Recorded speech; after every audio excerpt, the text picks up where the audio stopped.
Kecamatan Cikarang Timur, Kabupaten Bekasi, Jawa Barat, Jumat malam. Tabrakan itu terjadi saat forklift yang melintasi perlintasan kereta api yang mengalami slip ban belakang di rel perlintasan.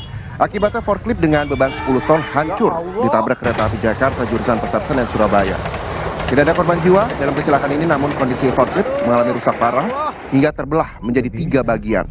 Saat ini kasus kecelakaan ditangani Polsek Cikarang Timur dan unit Gakum Satlantas Polres Metro Bekasi.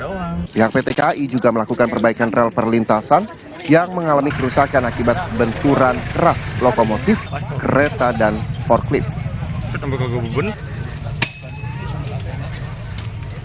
Di perlintasan kereta, bannya yang sisi kiri itu masuk ke lubangnya rel kereta, karena memang dia sedikit dalam. Nah, pada saat di perlintasan ini slip, ya. Tadi coba dibantu oleh warga, namun demikian karena beban forklift dan kereta juga sudah mendekat, sehingga terjadi tabrakan. Sorotan lainnya, saudara, panik saat ditangkap oleh petugas kepolisian. Seorang pengedar narkoba yang masuk dalam daftar pencarian orang atau DPO nekat melompat dari lantai 3 sebuah hotel di Kabupaten Kampar, Riau. Akibatnya pelaku mengalami patah tulang. Pelaku langsung melompat dari balkon lantai 3 sebuah hotel di Kabupaten Kampar, Riau saat hendak ditangkap petugas polisi. Namun bukannya berhasil kabur, pelaku justru harus mengalami patah tulang di bagian kaki dan tangan kiri dan harus mendapatkan perawatan di rumah sakit. Petugas kepolisian yang menggeledah kamar pelaku menemukan 2 paket sabu yang disembunyikan pelaku. Sebelumnya, polisi juga telah menangkap 4 pelaku lainnya. Jadi dipegang juga. Pada saat anggota melakukan pengotokan ya bersama security, dia sepertinya kaget dan sempat melarikan diri, melompat dari lantai 3 Hotel Abersa, mau keluar dan patah juga kakinya kemarin. Selanjutnya, saudara dan juga Okta, masih ingatkah terkait dengan kasus anak perwira TNI AU yang tewas terbakar? Ini ada informasinya, di mana informasi terbaru adalah polisi telah memeriksa 18 CCTV. Dari 18 titik CCTV yang diperiksa, hanya 4 CCTV yang merekam kegiatan anak perwira menengah TNI. Dalam rekaman CCTV, polisi hanya menemukan korban naik sepeda seorang diri menuju pos landasan udara. Polisi juga telah memeriksa sejumlah saksi termasuk orang tua, guru, teman, dan penjaga pos lanut yang bertugas.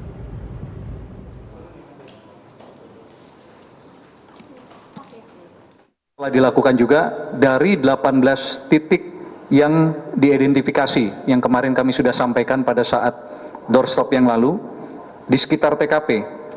Ternyata hasil analisa hanya 4 titik CCTV yang merekam korban. Dia menggunakan sepeda, jadi sepeda yang kami temukan di TKP. Jadi dia mengayuh sendiri, memang menuju ke TKP itu. Yang selanjutnya, Reza, ini juga kasus yang viral terkait dengan korban penganiayaan yang merupakan anak SMP di Cilacap, Jawa Tengah. Ini akhirnya dirujuk ke Rumah Sakit Margono Soekarjo Purwokerto untuk mendapatkan perawatan intensif. Korban mengalami luka serius di sejumlah bagian tubuhnya. Siswa korban penganiayaan dirujuk ke Rumah Sakit Margono Soekarjo Purwokerto usai mendapat pemeriksaan lanjutan di RSUD Majenang Cilacap. Korban mengalami luka cukup serius di beberapa bagian tubuh, diantaranya mengalami patah di rusuk. Saat ini, 2 orang telah ditetapkan sebagai tersangka dalam kasus penganiayaan ini. Polisi menyebut tak menutup kemungkinan jumlah tersangka akan bertambah seiring pemeriksaan yang masih berjalan. Korban saat ini ada di Rumah Sakit Margono. Dari hasil ronsen, korban ini mengalami luka yang serius. Di rusuknya itu dia mengalami patah tulang rusuk. Penyidik terus melakukan pemeriksaan terhadap anak-anak yang lain yang ada di video itu. Untuk nanti hari ini rencana kami analisa untuk kami kemungkinan ada tersangka tambahan dalam perkara ini. Pihak keluarga siswa korban penganiayaan di Cilacap terus memantau proses hukum yang berjalan terhadap para pelaku yang menyebabkan korban luka parah. Keluarga berharap polisi dapat memberikan hukuman setimpal atas perbuatan para tersangka terhadap korban.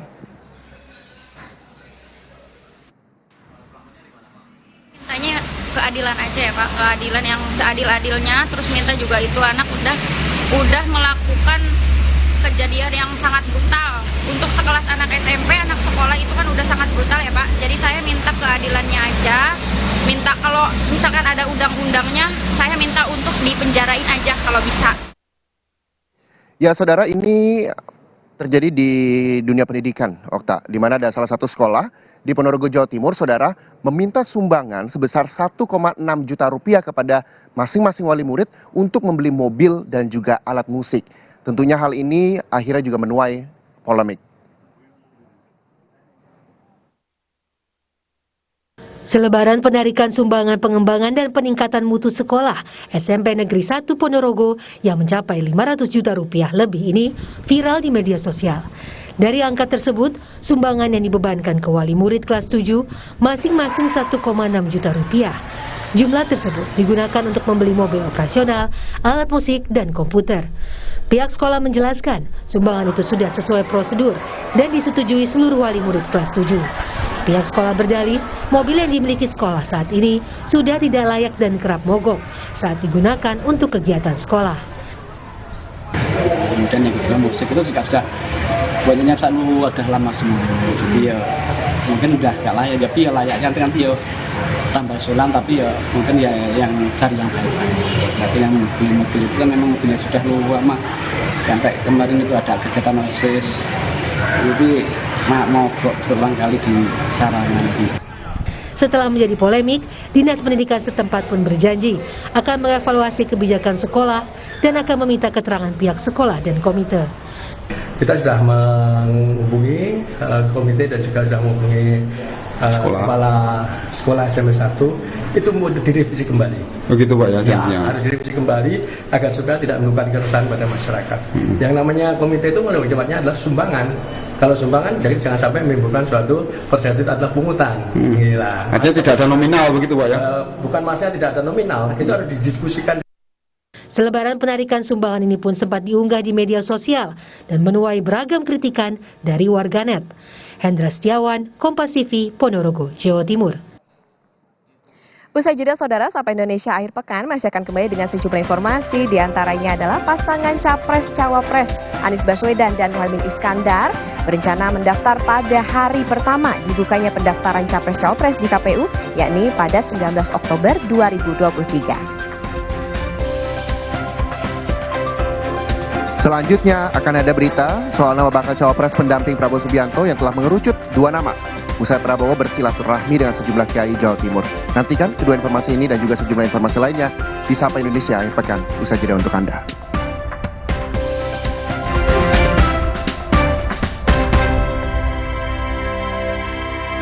Kong, bagus buat kesehatan. Baru, sudah muncul Natural Sari Kunyit Plus dengan zat aktif kurkumin dan black pepper. Diproses dengan suhu rendah agar zat aktifnya terjaga. Lebih cepat atasi masalah lambung, daya tahan tubuh kuat. Sudah muncul Natural Sari Kunyit Plus. Good. Maafin aku ya, aku butuh buat liburan. Agoda. Hah? Agoda? Wah, harga hotelnya murah. Kamarnya? Wah. Diskonnya sampai 60%. Yuk kita liburan bareng Agoda aja. Di Agoda ada banyak pilihan harga murah dengan 3,6 juta lebih hotel di seluruh dunia. Liburan tanpa bongkar tabungan, itu murahnya Agoda. Booking sekarang. Wah, gerah, panas. Minum Adem Sari Sparkling, cepat ademkan panas. Adem Sari Sparkling, dengan es lebih enak. Adem Sari, vitamin C tinggi.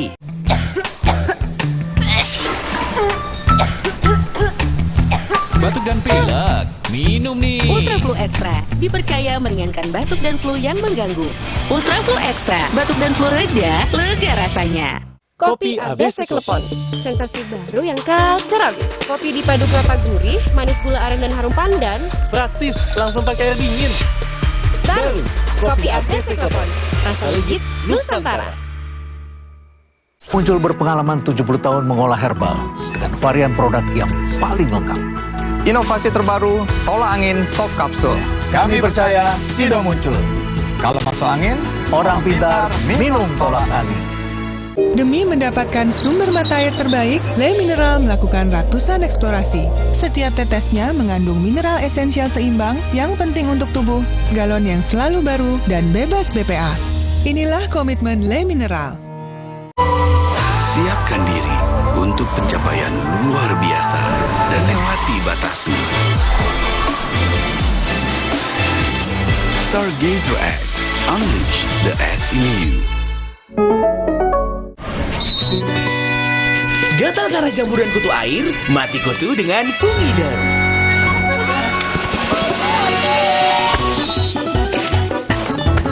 Fungiderm, aktif basmi jamur.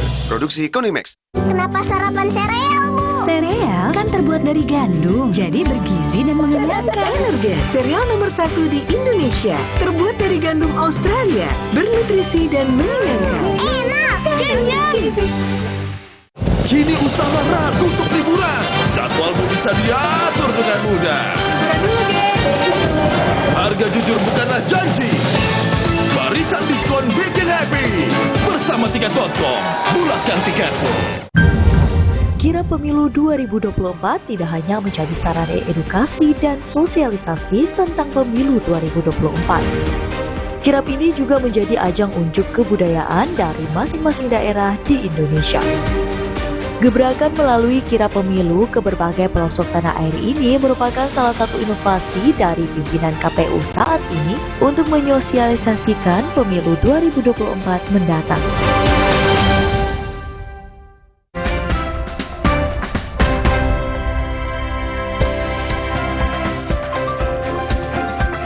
Terima kasih, masih bersama kami di Sapa Indonesia Air Pekan, saudara. Keren ya, Tak ya? Nah, iya nih. Kita motor gede, Ya. tapi ini bukan punya kita.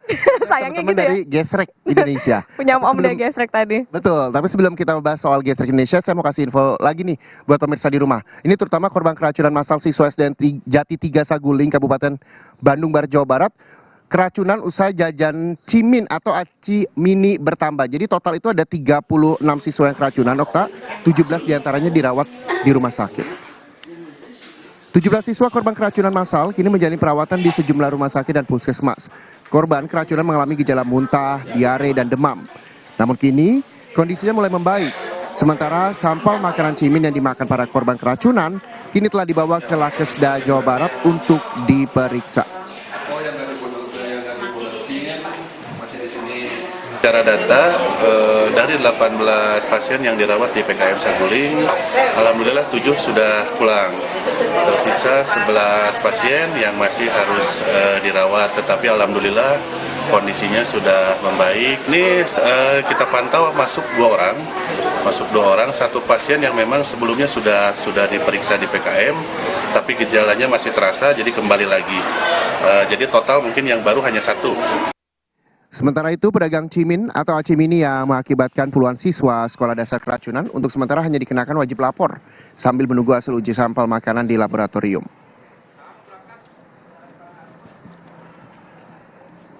Yang menjual sendiri kami sudah pulangkan dan dia akan wajib lapor sambil menunggu hasil pemeriksaan dari Labkes TNI keluar untuk memastikan ada tidaknya kandungan yang berbahaya yang ada di dalam Cimin itu.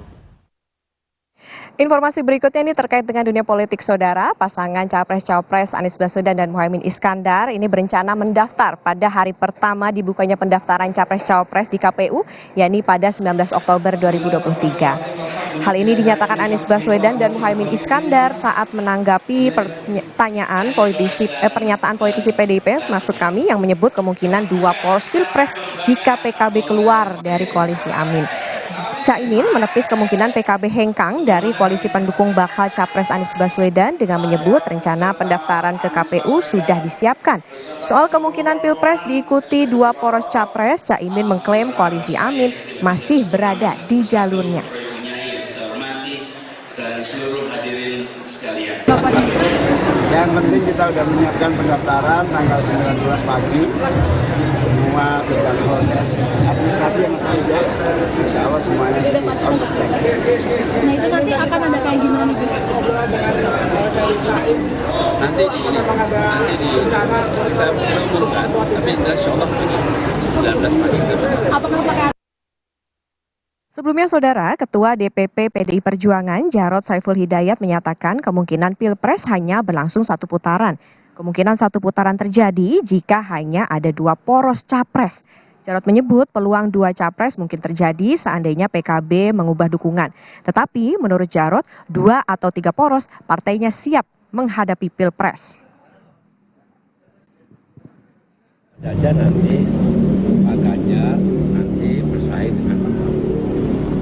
Ya, kalau misalkan PKB bergabung, ya kan bisa juga tetap 3 poros, ya kan bisa 2 poros. Jadi prinsip kita PD Perjuangan 2 poros atau 3 poros kita siap untuk berjuang supaya bisa 1 putaran selesai. Dengan cara seperti itu, maka yang diuntungkan itu bangsa dan negara. Informasi selanjutnya, Saudara, ini PDI Perjuangan telah menggelar Rakernas atau Rapat Kerja Nasional ke-4 di J-Expo Kemayoran, Jakarta. Rapat Kerja Nasional kali ini mengusung tema kedaulatan pangan. Ketua Umum PDI Perjuangan, Megawati Soekarno Putri, Presiden Joko Widodo, Wapres Maruf Amin, dan bakal calon Presiden Ganjar Pranowo hadir dalam pembukaan Rakernas PDIP.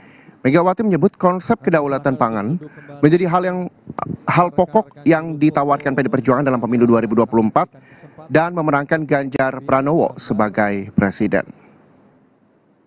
Baik, dan dipersilakan untuk mengisi tempat duduk Bapak Ibu sekalian. Konsepsi kedaulatan pangan itulah yang ditawarkan PDI Perjuangan dalam pemilu tahun 2024 yang tinggal beberapa bulan lagi. PDI Perjuangan tidak akan pernah menyerah di dalam menjalankan politik kedaulatan pangan tersebut. Itulah komitmen pokok partai pada pemerintahan yang akan datang dengan memenangkan pemilu legislatif dan Bapak Ganjar Pranowo sebagai Presiden Republik Indonesia ke-8. Sanggup! Sanggup! Sanggup! Nama bakal cawapres, pendamping Prabowo Subianto telah mengerucut ke 2 nama.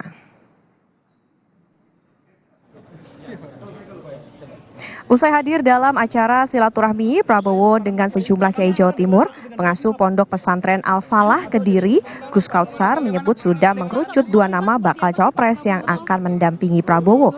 Gus Kautsar memberi sinyal nama Khofifah Indar Parawansa muncul, namun masih menunggu restu dari Presiden Joko Widodo dan para kiai. Nama Khofifah belum muncul, tidak muncul di forum. Ya, beliau jelaskan salah satu nama dari beberapa calon wakil presiden yang akan beliau ajak adalah itu, tapi pasti akan menunggu restu dari Bapak Jokowi dan para kiai tadi. Kayaknya begitu. Ada berapa nama yang muncul di forum ini? Dari forum ini tidak beliau sebutkan, cuman beliau mengatakan ada sekitar mengerucut tinggal 2 nama kayaknya.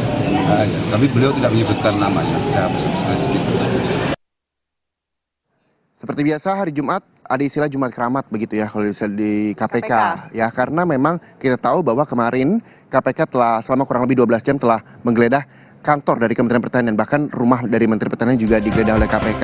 Kalau demikian KPK mengatakan bahwa sudah ada nama-nama yang diduga masuk dalam korupsi di kementerian tersebut. Kami akan hadirkan laporan langsungnya juga untuk Anda, Saudara, usai jeda. Jadi pastikan Anda menyaksikan Sapa Indonesia Akhir Pekan.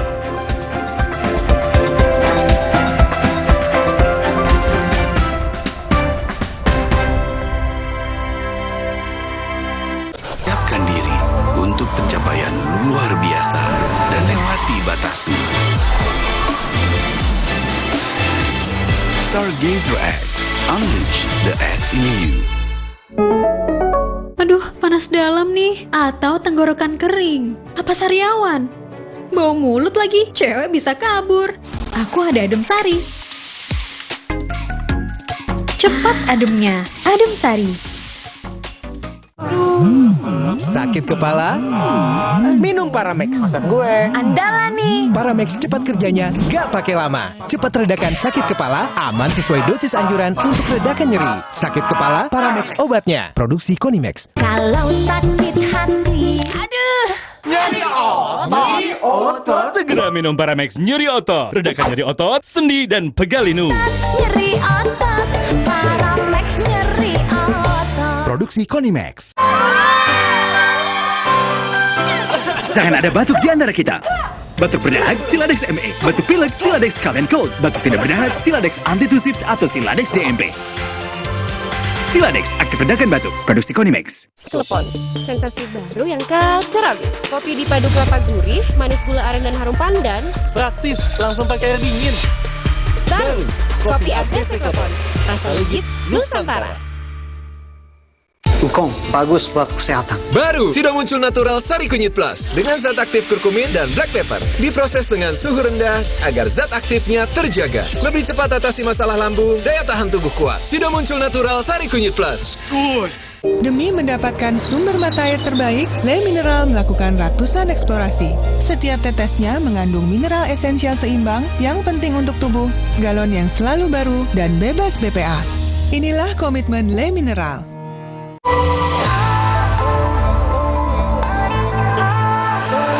Siapkan diri untuk pencapaian luar biasa dan lewati batasmu. Stargazer X, unleash the X in you.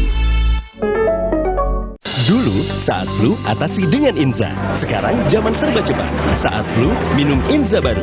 Dengan formula yang telah diperbaharui, efektif atasi gejala flu. Inza baru, solusi jitu atasi flu. Produksi Konimex. Berada di ujung timur Indonesia, Merauke memiliki potensi alam dan pariwisata yang kaya. Rio de Janeiro-nya Indonesia Pulau Habib, Taman Seribu Musamus, titik 0 km, dan Pantai Lampu 1 adalah di antaranya. Bersama Bupati Merauke Romanus Baraka. Selengkapnya dalam VVIP, Potensi Ujung Timur Indonesia, Sabtu 30 September pukul 2 siang di Kompas TV. Dipersembahkan oleh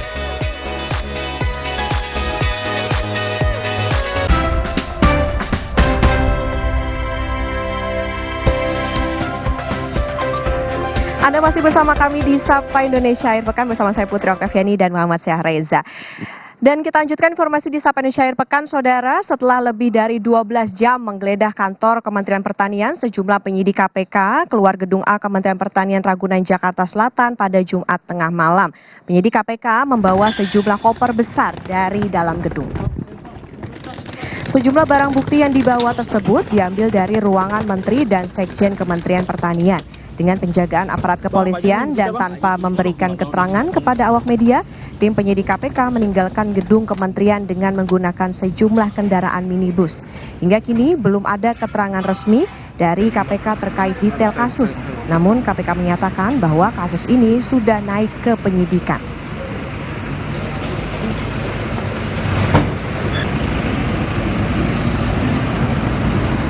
Selanjutnya, Saudara, Komisi Pemberantasan Korupsi KPK ini telah menggeledah kantor dari Kementerian Pertanian, dan KPK juga telah menyatakan bahwa kasus ini masuk ke dalam tahap penyidikan dan telah menetapkan para tersangka.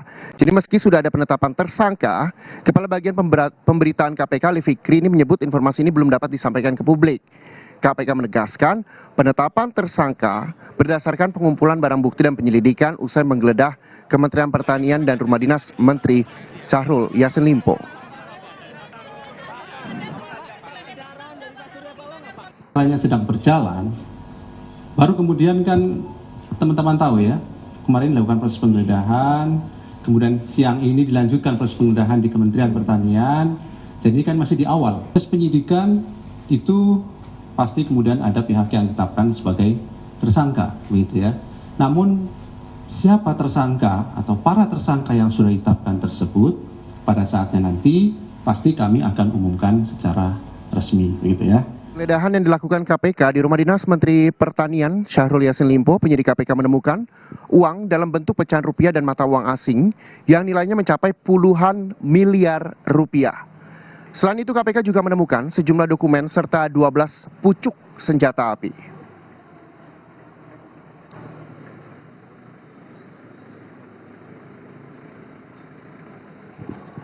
Polda Metro Jaya kini tengah mendalami 12 pucuk senjata api yang ditemukan penyidik KPK saat menggeledah rumah dinas Menteri Pertanian Syahrul Yassin Limpo.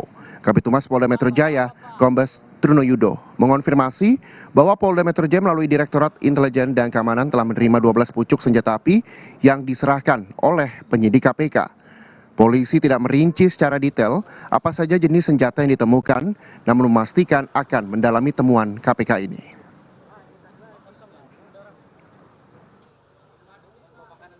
Benar ya, KPK sudah berkoordinasi dengan Polda Metro Jaya dalam hal ini menerima titipan berupa temuan hasil penggeledahan oleh KPK yang kemudian diterima melalui Direktorat Intelkam. Tentunya nanti kita akan melakukan pendalaman dan koordinasi dengan Pak Intelkam Polri.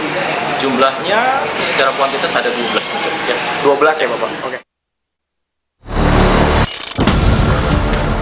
Apakah betul ada SMP? Kami ingin menjelaskan bahwa kami sudah berkoordinasi dengan pihak kepolisian DKI Jakarta, tentunya terkait temuan yang ada dalam proses penggeledahan dimaksud.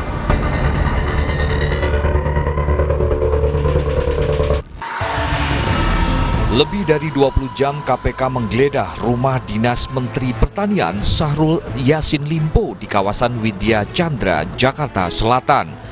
Pada Jumat siang, penyidik KPK pun membawa sejumlah barang, diantaranya koper, kontainer, dan dokumen.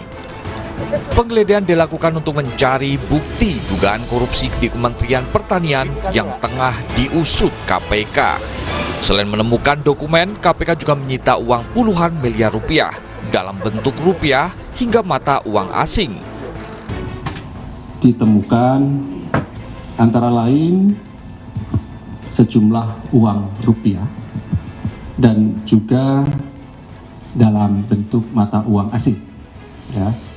Juga beberapa dokumen ditemukan di sana seperti catatan keuangan dan juga pembelian beberapa aset yang bernilai ekonomis tentunya, serta dokumen lainnya yang terkait dengan perkara. Ditemukan juga barang bukti elektronik. Meski belum bisa merilis identitas pihak yang ditetapkan jadi tersangka, KPK menyebut kasus ini sudah naik tahap penyidikan. Sebagai barang bukti, KPK pun menyita sejumlah catatan keuangan, dokumen pembelian aset, serta alat bukti elektronik. Sementara terkait temuan 12 senjata api saat penggeledahan, KPK telah menyerahkan ke pihak kepolisian. Selain rumah dinas Mentan, KPK juga menggeledah ruang Menteri Pertanian dan ruang Sekjen Kementerian Pertanian. Saat penggeledahan, Menteri Pertanian Syahrul Yassin Limpo dikabarkan tengah berada di luar negeri. Tim Liputan Kompas TV, Jakarta.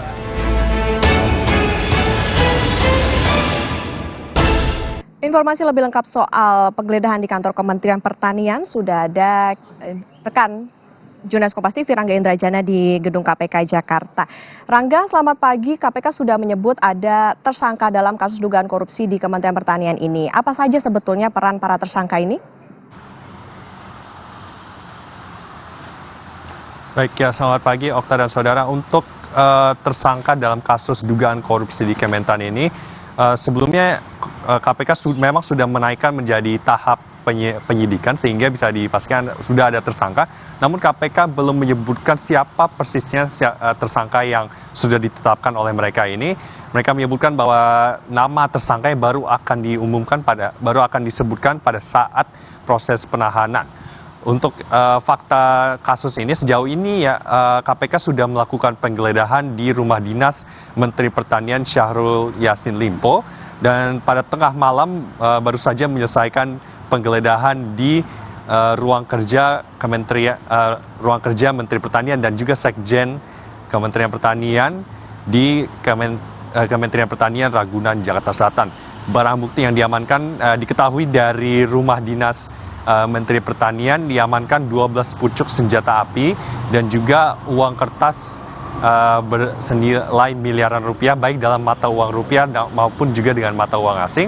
Sementara itu untuk barang bukti yang diamankan dari Kementerian Pertanian belum diketahui persis apa isi dari koper-koper yang diamankan ini. Kami masih menunggu informasi selanjutnya dari pihak KPK mengenai barang bukti yang sudah diamankan dari Kementerian Pertanian ini. Tentunya barang-barang bukti ini kini sedang menjalani penyidikan, sedang diselidiki oleh KPK untuk menunjukkan indikasi siapa tersangka dalam kasus dugaan korupsi di Kementan ini. Okta?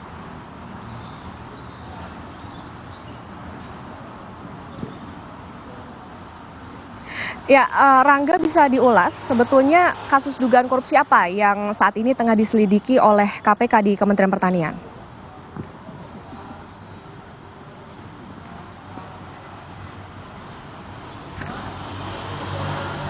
Baik ya, Okta dan saudara, untuk jalannya kasus ini sehingga kini diketahui bahwa kasus dimulai pada tanggal 14 Juni 2023 di mana penyelidikan dibuka oleh KPK mengenai dugaan korupsi di Kementerian Pertanian.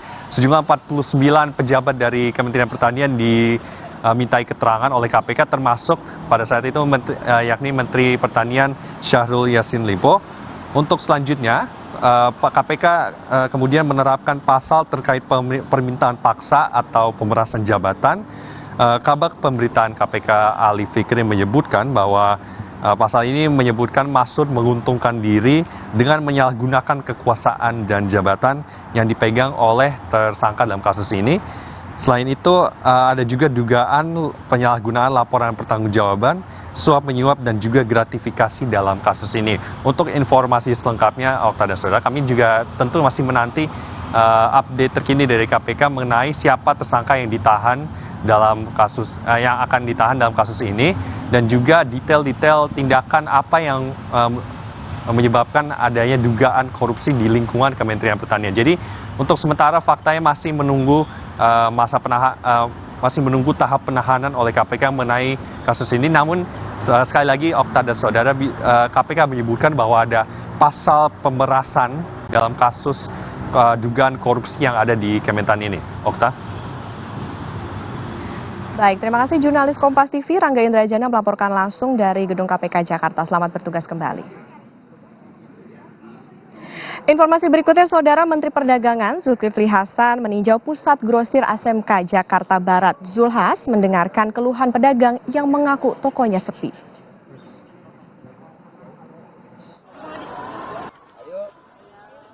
Menteri Perdagangan Zulkifli Hasan mendengarkan keluhan pedagang pasar ASMK soal turunnya omset penjualan akibat social commerce. Pusat grosir yang seharusnya memiliki harga paling murah namun kalah bersaing dengan pasar digital menjadi perhatian Kementerian Perdagangan. Zulhas mengatakan pemerintah hadir dan berada di pihak UMKM dengan akan menyiapkan regulasi dan pelatihan bagi UMKM pelaku pasar digital. Kehadiran pemerintah juga dibuktikan dengan dikeluarkannya Permendag nomor 31 tahun 2023 untuk mendorong ekosistem perdagangan digital yang adil dan sehat. Kemudian untuk penyelenggara perdagangan melalui sistem elektronik wajib mengikuti aturan yang berlaku. Keluhannya tadi itu kalau saya tangkap, di sini kan pusat grosir. Pusat grosir mestinya itu paling murah, mestinya. Tetapi yang dijual di online itu bisa separuh harganya gitu. Betul kan, Bu? Ayo tanya. Jadi kalau tadi dibilang satu set itu dijual 120, ya, dijual langsung online itu bisa 60 gitu. Bedak tadi itu dia jual 22.000, tapi di online bisa 12 sampai 15.000. Ya, di sini orang datang, di sana ongkos pun enggak bayar lagi. Gitu. Jadi ini persaingannya kan enggak sehat kalau begitu. Inilah yang pemerintah hadir karena keluhan seperti ini sudah bertubi-tubi. Hampir semua daerah memberikan laporan, oleh karena itu kita atur. Sementara itu, Nuria, pedagang di pasar ASMK, mengeluhkan turunnya jumlah pembeli dan omset tokonya semenjak adanya social commerce atau penggunaan media sosial untuk transaksi dagang. Nuria mengaku omsetnya turun hingga lebih dari 50% dan selisih harga dengan pasar digital atau social commerce bisa mencapai 7 hingga 10.000 rupiah per produknya. Udah dari yang toko-toko online itu udah mulai jual pas waktu pandemi itu kan udah rame-rame kan, apalagi sampai sekarang harga mereka murah-murah, harga kita kebanting sama harga mereka, gratis ongkir lah, harganya di bawah harga jual kita lah. Bahkan di sini kan harusnya lebih murah karena kita grosir, tapi mereka jualnya masih harga di bawah harga kita jual, jadi susah. Langganan kita pun sekarang udah sepi. Untuk perbandingan harganya kira-kira berapa buat yang online sama selisihnya? Selisihnya itu bisa 10 ribuan atau 7 ribuan sih. Belakangan ramainya penjualan melalui media sosial dikeluhkan para pedagang di sejumlah tempat. Harga yang lebih murah dinilai menjadi penyebab banyaknya konsumen yang beralih belanja secara daring.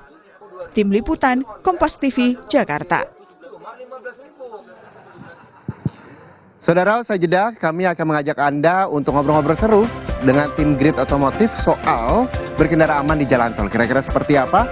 Nantikan tetap bersama kami di Sapa Indonesia Akhir Pekan.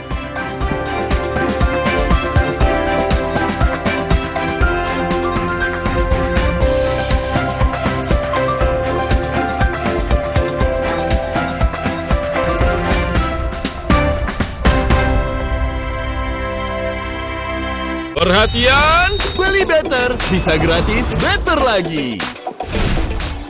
Yeay, dapat better lagi. Gue mau tuker dong.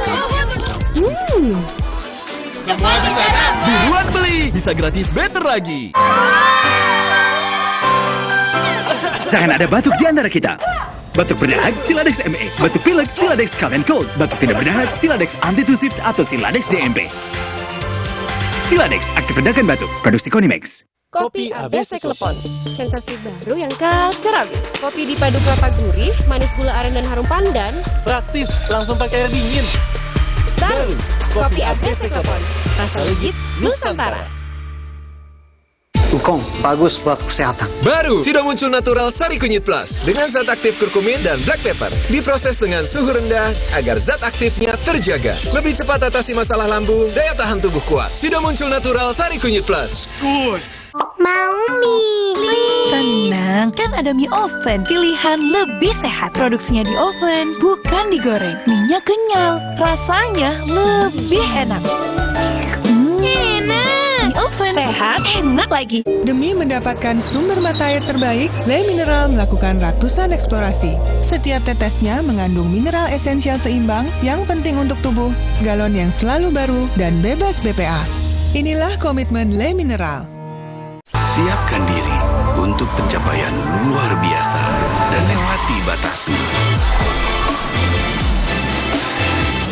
Stargazer X, unleash the X in you. Ih, kok bento? Bisa menyerang siapa saja. Obati dengan Silergi. Cetirizine-nya aktif obati alergi, aman sesuai anjuran. Silergi, solusi redakan alergi. Produksi Konimex. Kenapa sarapan sereal, Bu? Sereal kan terbuat dari gandum, jadi bergizi dan mengenyangkan. Energen, sereal nomor 1 di Indonesia. Terbuat dari gandum Australia, bernutrisi dan mengenyangkan. Enak! Kenyang! Si kecil flu disertai batuk. Thermorex Plus, redakan flu dan batuk sekaligus. Thermorex Plus selalu menjaga kualitas, aman diminum, sesuai dosis anjuran. Thermorex Plus, kembalikan keceriaan si kecil. Produksi Konimex. Kirap Pemilu 2024 tidak hanya menjadi sarana edukasi dan sosialisasi tentang pemilu 2024. Kirap ini juga menjadi ajang unjuk kebudayaan dari masing-masing daerah di Indonesia. Gebrakan melalui kirap pemilu ke berbagai pelosok tanah air ini merupakan salah satu inovasi dari pimpinan KPU saat ini untuk menyosialisasikan pemilu 2024 mendatang.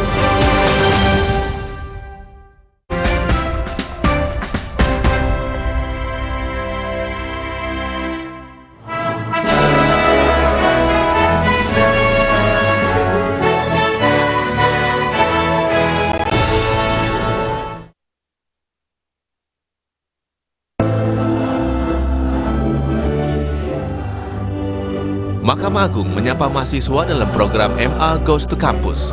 Kali ini, MA mengunjungi mahasiswa Fakultas Hukum Universitas Negeri Islam Syarif Hidayatullah, Jakarta. Kegiatan MA Goes to Campus diselenggarakan oleh Biro Hukum dan Humas Mahkamah Agung. Para pemateri dari MA datang menyapa mahasiswa sekaligus memberikan pengetahuan langsung bagi para mahasiswa Fakultas Hukum. Beberapa tokoh yang hadir dalam acara ini diantaranya Rektor UIN Syarif Hidayatullah Profesor Asep Saifuddin Jahar, Kepala Biro Hukum dan Humas MA Dr. Sobandi, dan Hakim Justisial Biro Hukum dan Humas MA Dr. Riki Perdana Raya Waruwu yang juga menjadi pemateri. Hakim Justisial Biro Hukum dan Humas MA Riki Perdana Raya Waruwu mengatakan kunjungan ke kampus secara berkesinambungan penting untuk mengenalkan profesi hakim kepada mahasiswa. Mahkamah Agung secara berkesinambungan melakukan kegiatan MA Goes to Campus untuk mengenalkan profesi hakim, memberikan pemahaman tentang kekuasaan kehakiman, juga menjelaskan ruang lingkup tugas dan profesi yang ada di Mahkamah Agung dan Badan Peradilan di bawahnya. Pada tahun 2023, Mahkamah Agung untuk pertama kalinya melakukan kegiatan MA Goes to Campus pada UIN Syarif Hidayatullah Jakarta. Untuk periode berikutnya, mungkin di Oktober pertengahan, kami akan melakukan kunjungan kedua pada Universitas Brawijaya Malang, dan nanti yang ketiga akan melakukan kunjungan berikutnya di Universitas Udayana Bali dan Pasar. Di sisi lain, mahasiswa Fakultas Hukum mengatakan acara MA Goes to Campus sangat mengedukasi untuk dirinya yang ingin menjadi hakim. Menurut saya, dengan acara MA Goes to Campus ini sangat mengedukasi para mahasiswa UIN Syarif Hidayatullah dan sangat memotivasi kita untuk menjadi hakim. Baik Biro Hukum dan Humas MA dan para pengajar UIN Syarif Hidayatullah Jakarta berharap nantinya mahasiswa Fakultas Hukum mendapat pengetahuan dan wawasan yang lebih luas seputar hukum, terutama terkait profesi hakim. Eka Marlupi, Kompas TV, Tangerang, Banten.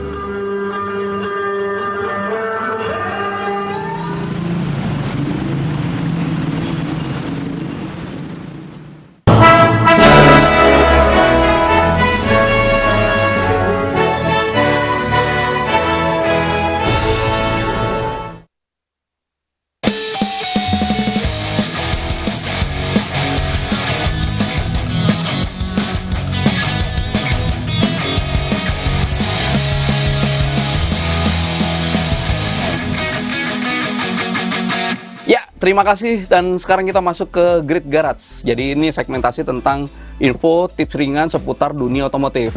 Gitu, bersama saya Tri Bulaksono dan saya Aris Aditya. Dan kali ini kita akan mengulas soal informasi seputar jalan tol, Bowi. Mungkin banyak dari teman-teman yang udah sering banget lewatin jalan tol gitu ya. Tapi sebetulnya tahu nggak sih apa kepanjangan dari jalan tol? Atau kita tanya aja langsung.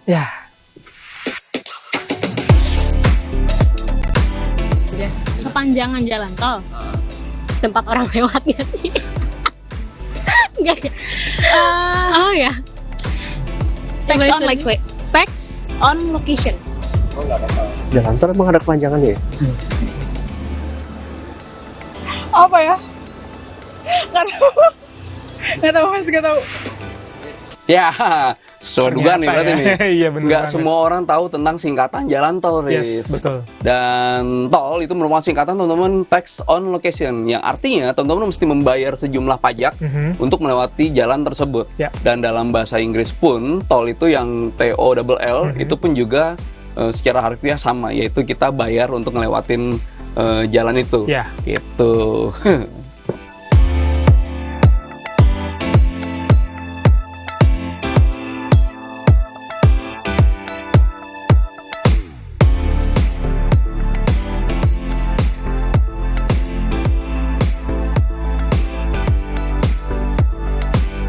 Dan masuk ke trivia yang kedua, teman-teman, kita ngebahas tentang warna latar di rambu-rambu. Jadi ada warna hijau dan warna biru. Mungkin teman-teman udah pernah lihat, dan kita penasaran kira-kira pada tahu nggak nih satu ini? Nah, itu dia. Sekarang kita tanya ke teman-teman nih.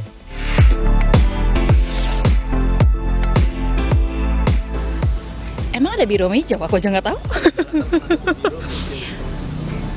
Nggak tahu. Kalau warna biru itu boleh ya, kalau nggak salah. Kalau hijau, kurang tahu mas. Latar biru hijau. Aduh, nggak tahu mas. Nggak tahu. Nah, ternyata banyak yang nggak paham juga ya soal warna dari latar rambu-rambu tersebut. Jadi, untuk yang warna hijau, teman-teman, itu sebetulnya penunjuk arah. Yang biru juga, tapi dia lebih kuat lagi karena memang dia sebetulnya perintah. Ya. Gitu. Artinya kalau teman-teman ada tulisan di tempat tujuan, lalu kemudian warna latarnya warna biru, teman-teman mesti berada di lajur tersebut yang ditunjuk. Betul. Gitu. Jadi akan lebih aman.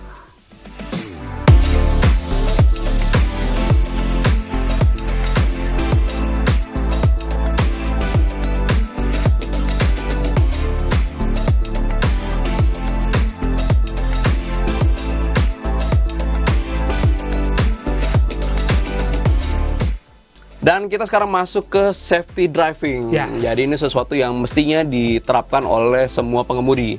Gitu. Dan soal kecepatan di jalan tol. Ya. Gimana, Riz? Jadi kecepatan di jalan tol itu udah ada ketentuannya, Bowie. Terutama untuk di tol dalam kota itu, kecepatan minimumnya itu di 60 km per jam. Kalau di maksimumnya itu di 80 km per jam. Cuman kalau di jalan tol yang luar kota ya, itu kecepatan minimumnya di 80 km per jam. Maksimalnya di 100 km per jam. 100 km per jam. Cuman ada pengecualian nih. Kalau di tol MBZ ya, Muhammad bin Zayed itu, tol layang itu meskipun dia untuk lalu lintas luar kota, cuman kecepatan maksimalnya itu di 80 km per jam. Karena angin. Karena angin, betul. Satu ini ya. Dan ketentuan itu teman-teman bukannya tanpa alasan. Jadi kalau semakin tinggi kecepatan, di luar dari kecepatan maksimal, tentu potensi insidennya akan semakin besar. Sementara kalau lebih pelan dari kecepatan minimal, itu bukannya tanpa bahaya juga. Karena kita jadi menghambat kendaraan di belakang. Potensi tubruk dari belakang gitu, insiden ya juga sama besarnya kan. Betul banget. Jadi teman-teman untuk keamanan semuanya mesti mengikuti rambu-rambu yang sudah ditetapkan.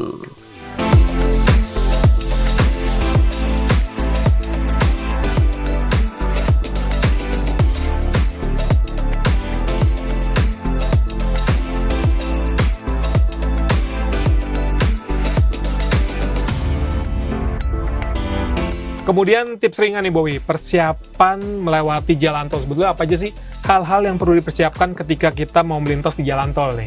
Jadi ternyata kita nggak bisa menggampangkan. Ada 3 hal teman-teman yang kita perlu sampaikan. Pertama adalah soal ini kalau mau masuk jalan tol, sekarang hampir semuanya dengan kartu uang elektronik kan. Betul. Jadi mau jauh atau mau deket, jalan tol yang mau dilewatin, itu saldonya mesti cukup. Itu dia, jangan sampai ganggu pengendara yang ada di belakangnya kan. Betul. Lalu kemudian kondisi mobilnya juga perlu diperhatiin. Yang kasat mata aja dulu. Yang kasat mata, tekanan ban, tekanan angin pada ban, betul. Itu harus sesuai dengan rekomendasi pabrikan ya. Takutnya kalau bannya agak kempes, nanti bisa pecah di jalan, malah berabe nanti. Lalu soal ini, Riz, bensin atau solar gitu. Betul, atau BBM diesel. Intinya adalah kalau misalnya kita ngelewatin jalan tol yang panjang jaraknya, itu supaya nggak cemas, kita mesti pastiin supaya bahan bakar itu cukup. Ya, minimal kita sebelum jalan udah penuhin dulu, karena kan kita belum tahu nih, kita kira-kira di depan itu pom bensinnya berapa kilometer lagi kan. Ya. Dan yang terakhir tak kalah penting adalah soal pengemudi, soal teman-teman. Jadi kita mesti memastikan bahwa kita nggak sedang ngantuk misalnya, sedang nggak fit misalnya. Betul. Jadi kita pastikan kalau kondisi kita oke. Dan jangan lupa untuk manfaatin rest area, Riz. Betul. Jadi ya sekitar 2 jam atau 4 jam sekali berhenti dulu untuk peregangan gitu, istirahat ya, supaya kita nyetirnya tetap fit. Betul.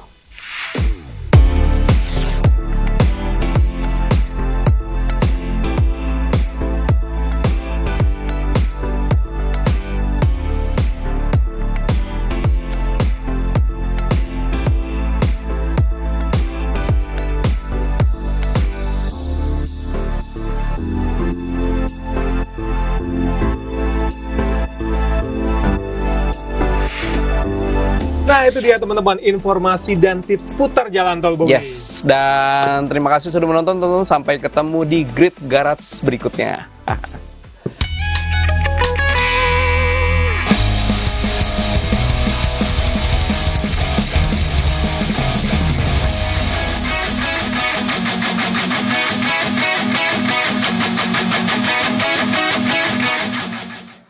Itu dia, tadi seru banget ngobrol-ngobrol, jadi kita tahu berkendara yang aman di jalan tol seperti apa. Dan mungkin buat Anda pemirsa Sapa Indonesia Akhir Pekan juga harus juga patuhi rambu-rambu lalu lintas. Ya, jangan ugal-ugalan ya kalau di jalan. Pasti, apalagi di jalan tol merasa sepi, tuh pengennya 100 km per jam, 200, jangan, bahaya, gitu. Tadi bisa diperhatikan ya, mungkin buat Anda pemirsa Kompas TV kalau di jalan tol nih juga harus memperhatikan marka jalan, kemudian juga rambu-rambu gitu. Nah, selain itu juga menjaga keselamatan tentu saja karena pasti ada yang menunggu di rumah. Selain itu juga Anda harus perhatikan Sapa Indonesia Akhir Pekan, karena usai jeda kita akan ngobrol-ngobrol. Nih, udah ada motor-motor gede di belakang saya. Ngobrolin motor-motor yang pagi-pagi udah geber saya.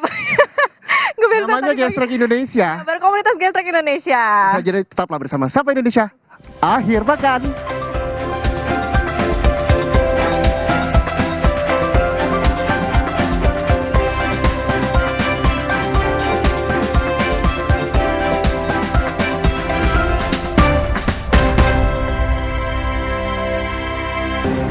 Didasari pernyataan TPPU bahwa kasus jaringan narkoba Freddy Pratama dikenakan pasal tindak pidana pencucian uang, polisi menyita seluruh aset sang gembong, termasuk yang terbanyak dan terbesar di Kalimantan Selatan. Sementara, Polri terus menghimbau masyarakat untuk menjauhi narkoba. Presisi melayani. Sabtu, 30 September, pukul 6:30 malam. Di Kompas TV. Dipersembahkan oleh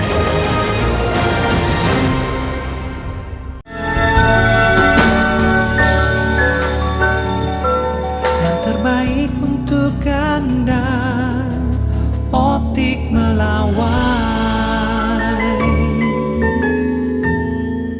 Torabika Cappuccino nomor 1 di dunia. Biji kopinya pilihan dengan susu New Zealand. Coko granulnya nyoklat habis, tapi kopinya masih beras. Perfect, balikin mood. Torabika Cappuccino nomor 1 di dunia. Demi mendapatkan sumber mata air terbaik, Le Mineral melakukan ratusan eksplorasi. Setiap tetesnya mengandung mineral esensial seimbang yang penting untuk tubuh, galon yang selalu baru, dan bebas BPA.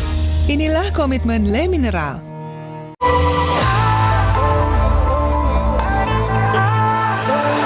Siapkan diri untuk pencapaian luar biasa dan lewati batasmu. Stargazer X. Unleash the X in you. Ih, kok bento?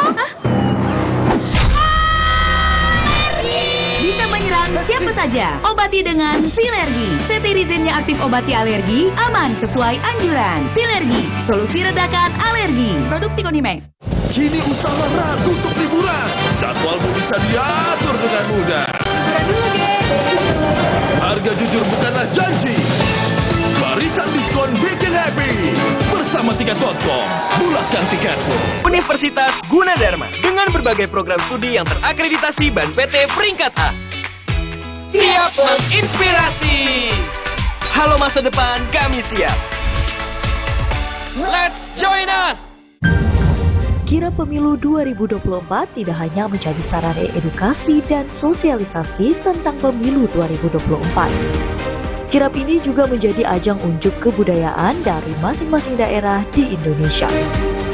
Gebrakan melalui kirap pemilu ke berbagai pelosok tanah air ini merupakan salah satu inovasi dari pimpinan KPU saat ini untuk menyosialisasikan pemilu 2024 mendatang.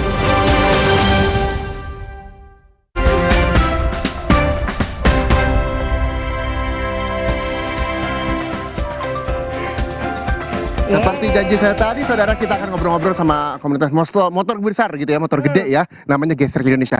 Nah, mereka ini katanya punya yel-yel. Kita tes dulu, kompak nggak ya? Saya panggil ya, Gesrek Indonesia. Asik tuh. Nah, sudah ada Om Dipo di sini, Presiden Gesrek. Om, boleh dikenalin dong Om, siapa-siapa saja yang hadir di Sapa Indonesia Akhir Pekan ini? Aduh, banyak nih, tapi banyak ya. Om Ken. Oke.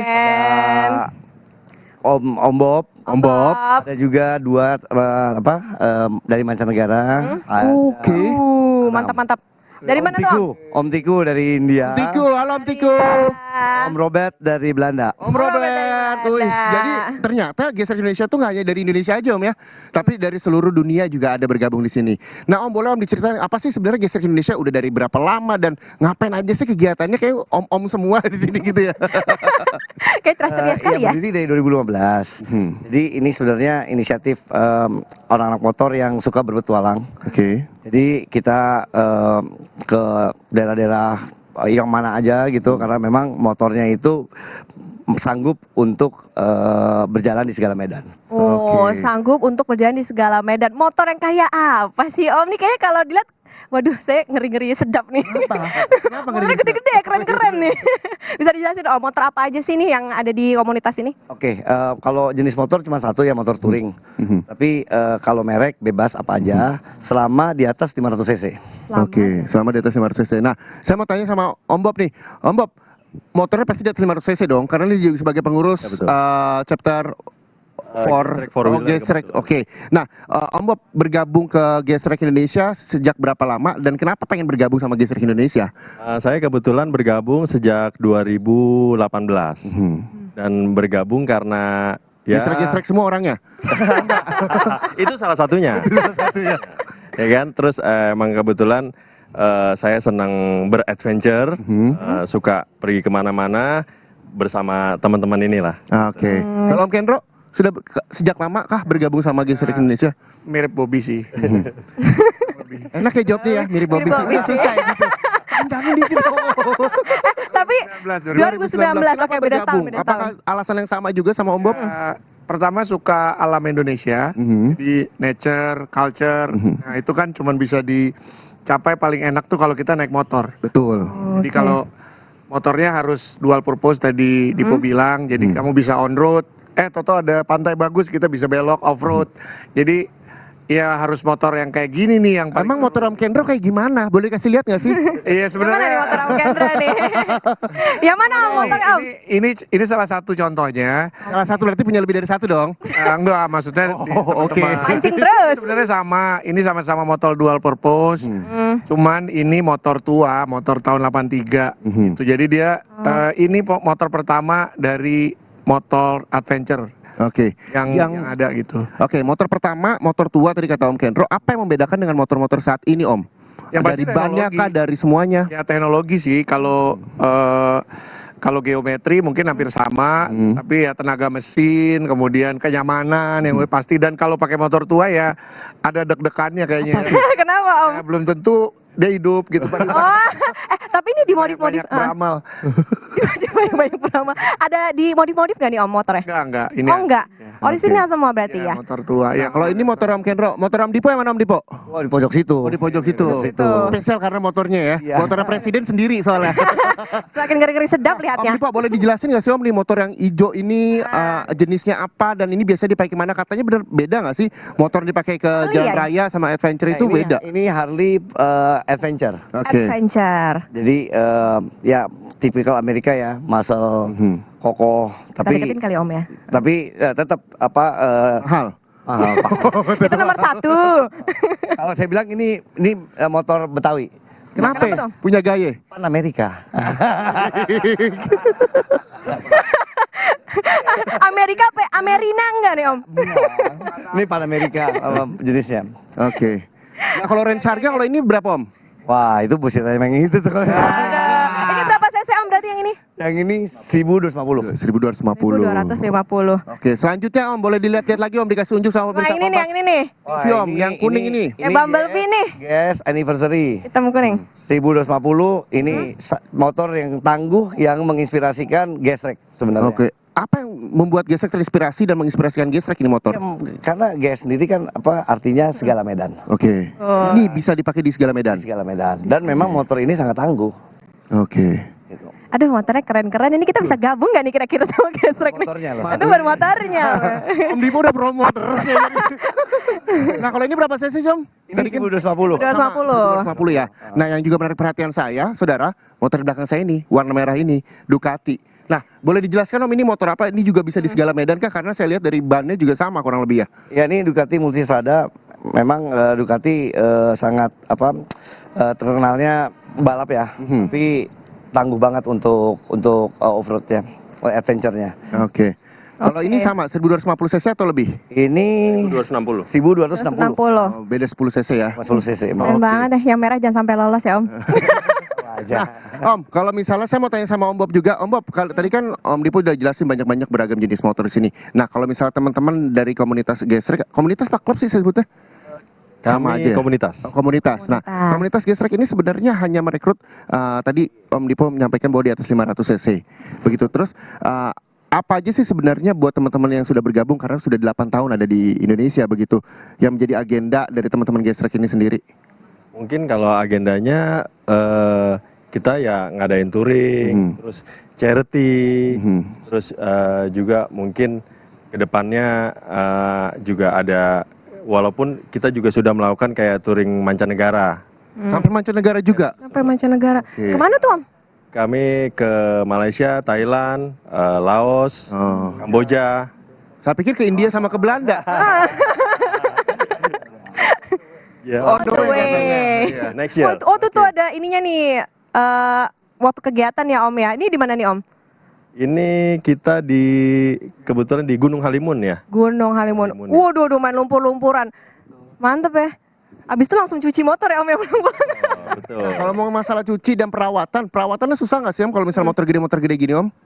Kalau motor besar gini perawatan nggak terlalu sulit ya, karena memang peruntukannya untuk adventure, jadi motornya kuat, ya bahasanya bandel lah gitu lah ya. Jadi selama perawatannya berkalanya bagus, insya Allah motornya juga. Berkalanya berapa lama Om?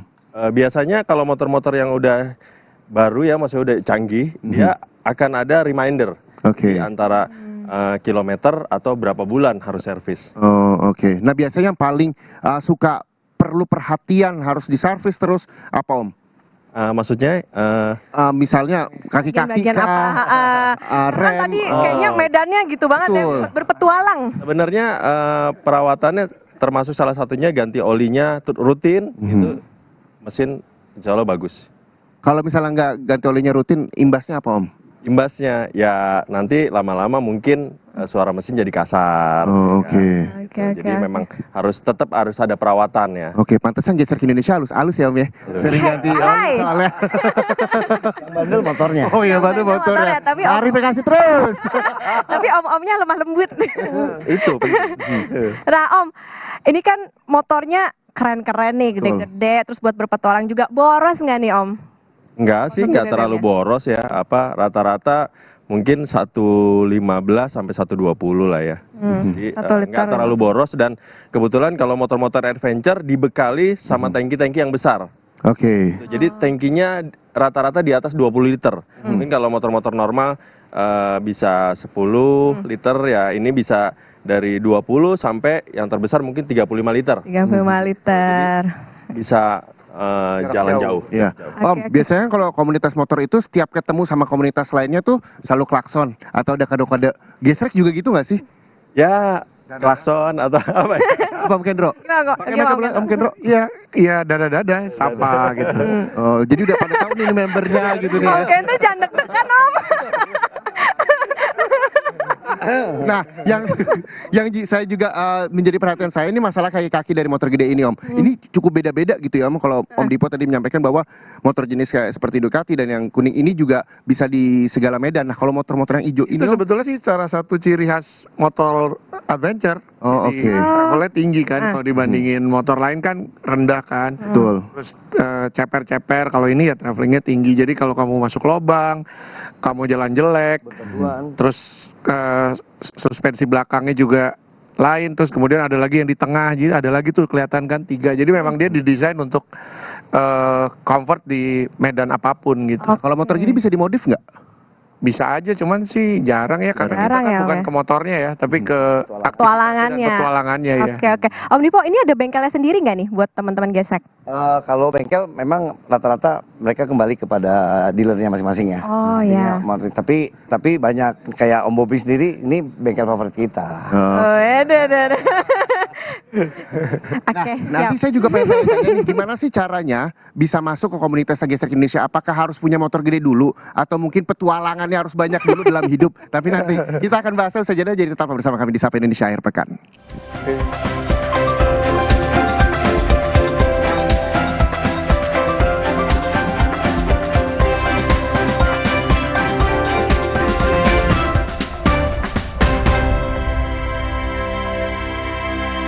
Berada di ujung timur Indonesia, Merauke memiliki potensi alam dan pariwisata yang kaya. Rio de Janeiro-nya Indonesia, Pulau HB, Taman Seribu Musamus, titik 0 km, dan Pantai Lampu 1 adalah di antaranya. Bersama Bupati Merauke Romanus Baraka. Selengkapnya dalam VVIP. Potensi Ujung Timur Indonesia, Sabtu 30 September pukul 2 siang di Kompas TV. Dipersembahkan oleh Torabika Cappuccino nomor 1 di dunia. Biji kopinya pilihan dengan susu New Zealand. Choco granulnya nyoklat habis, tapi kopinya masih beras. Perfect balikin mood. Torabika Cappuccino nomor 1 di dunia. Demi mendapatkan sumber mata air terbaik, Le Mineral melakukan ratusan eksplorasi. Setiap tetesnya mengandung mineral esensial seimbang yang penting untuk tubuh, galon yang selalu baru, dan bebas BPA. Inilah komitmen Le Mineral.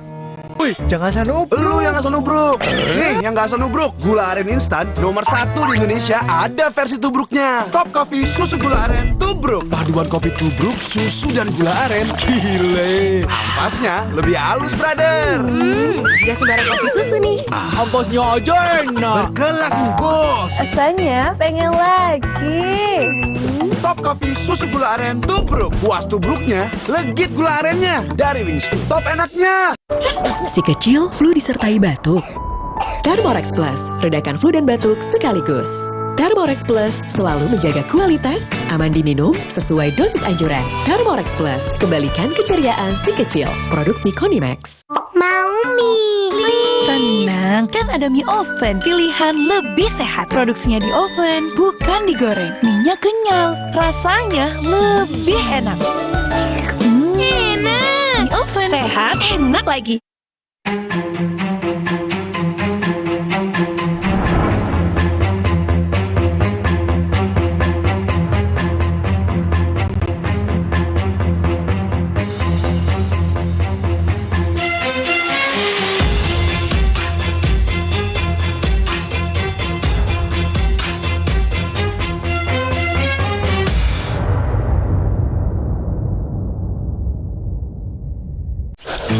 Ciptakan pengalaman nonton terbaik di rumah. Didukung oleh Android TV dan Google Certified, nikmati berbagai aplikasi dari Play Store for Android TV. OneStream dapat terkoneksi dengan internet apapun. Anda dapat menikmati beragam tayangan dari ratusan TV channel. Yuk, nikmati serunya nonton TV bersama OneStream.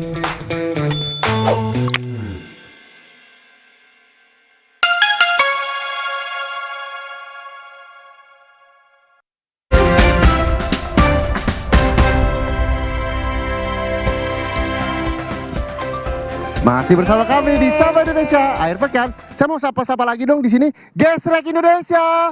Gaspol. Hede Gaspol. Gaspol nggak dinanya langsung. Oke, sekarang kita masih bersama dengan Om Gesrek Indonesia. Mungkin bisa dikenalin dulu dari yang paling ujung. My name is Tiku Menon. From India. Tiku. Yes, originally from India. Yang tadi dari India ya, pemirsa Kompas TV. Kemudian selanjutnya Saya dengan Iqbal. Om Iqbal, yang ini? Saya dengan Yunus. Om Yunus. Dan? Saya dengan Hendra. Nah, Hendra. Nah, ini kan kegiatan dari Gesrek Indonesia ini udah 8 tahun ada di Indonesia. Nah, kegiatannya kemana-mana aja sih? Tadi Om Dipo juga sempat menyampaikan nih, senembah touring, pengalaman touringnya juga banyak banget. Nah, kemana aja itu? Silakan, siapa yang mau jawab? Siapa? Yunus. Alhamdulillah kita 8 tahun sudah Indonesia hampir semua. Sumatera, Jawa, Kalimantan, Sulawesi, Flores, Timur, dan juga ke beberapa negara tetangga. Oke. Ini yang kita jalanin dengan motor sendiri, kita kirim, kita shipment pakai kontainer. Pengalaman yang menarik yang nggak bisa dilupain apa Om? Apakah medannya rusak atau tuh sulit atau banget? Yang lucu boleh Om? Ya, kalau di Gesrek Indonesia selalu kita ada kombinasi jalan, ada jalan aspal, ada jalan kampung, ada jalan ya off-road agak berat, tapi kita lebih kepada jalan-jalan yang kampungnya. Jadi selalu milih jalan kelas 2, kelas 3. Jadi kita jalan kelas 1 yang ukuran besar itu hanya untuk lewat sepintas saja, terus masuk ke jalan kelas 3, kelas 2-nya lah gitu. Oke, ini berarti sering ke luar negeri juga nih, makanya ada membernya yang dari luar negeri. Ini salah satunya Om Tiku, Uncle Tiku. That's nice. What makes you interested for joining this community? Thank you for inviting me. What makes you interested for joining this community? Well, actually I was a member of the community about 6-7 years ago. But then it sort of cooled down for a bit. Now with Deepo, it's become very active, and the team here, They're all very, very active and want to travel all over the place. So to me, this is really what I want to do. I want to go out there and see the beauty of Indonesia, see all the culture of Indonesia, and this is the right channel, this is the right group. They're all interested in nature, culture, adventure. Okay. Uncle Tiku, Uncle Tiku, what different India in Indonesia for touring?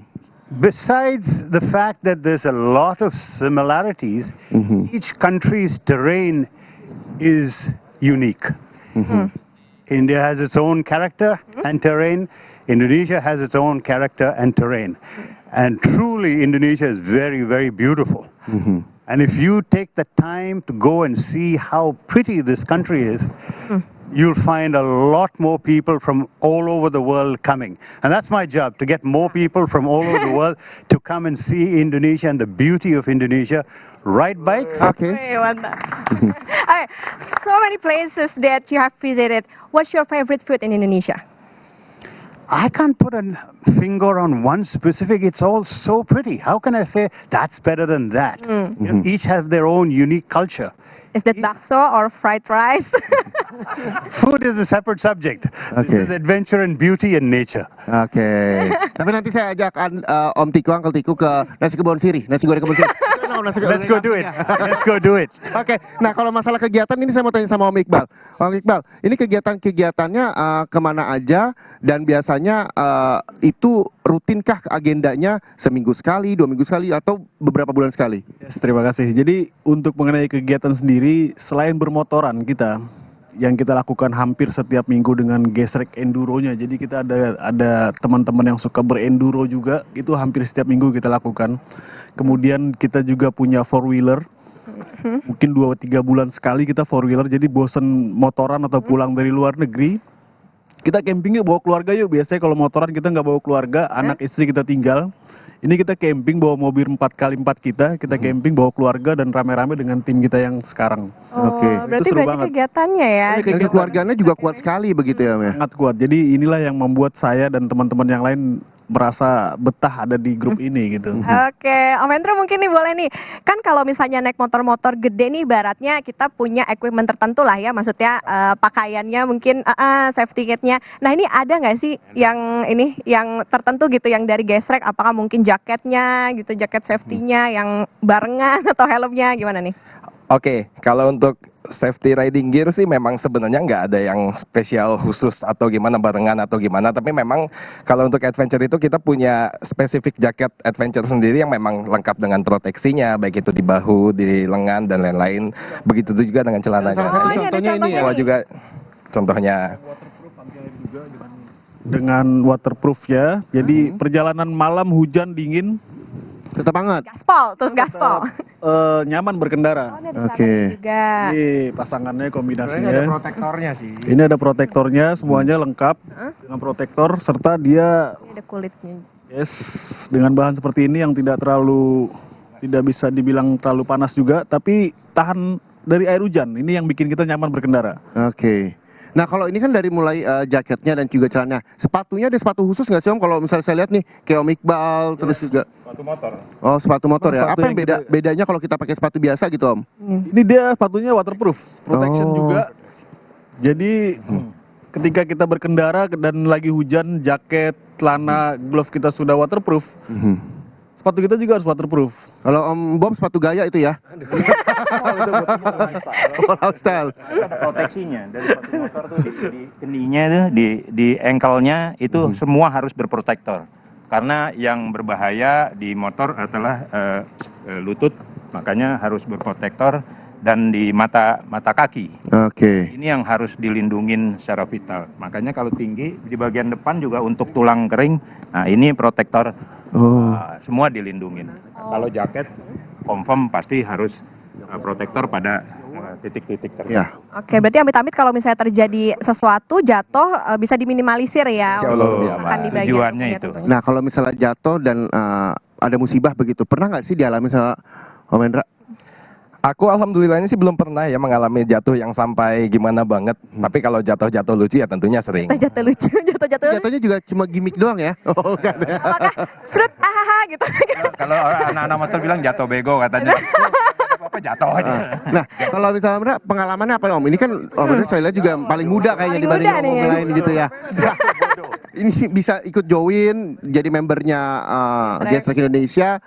Apa yang memotivasi Om Indra dan juga kenapa sih pengen join? Ya, kalau kenapa pengen join tentu karena acara-acara yang dibuat oleh Gesrek Indonesia itu selalu seru ya, selalu Apapun gaulnya mau Om. Ya itu memang tidak bisa dihindari.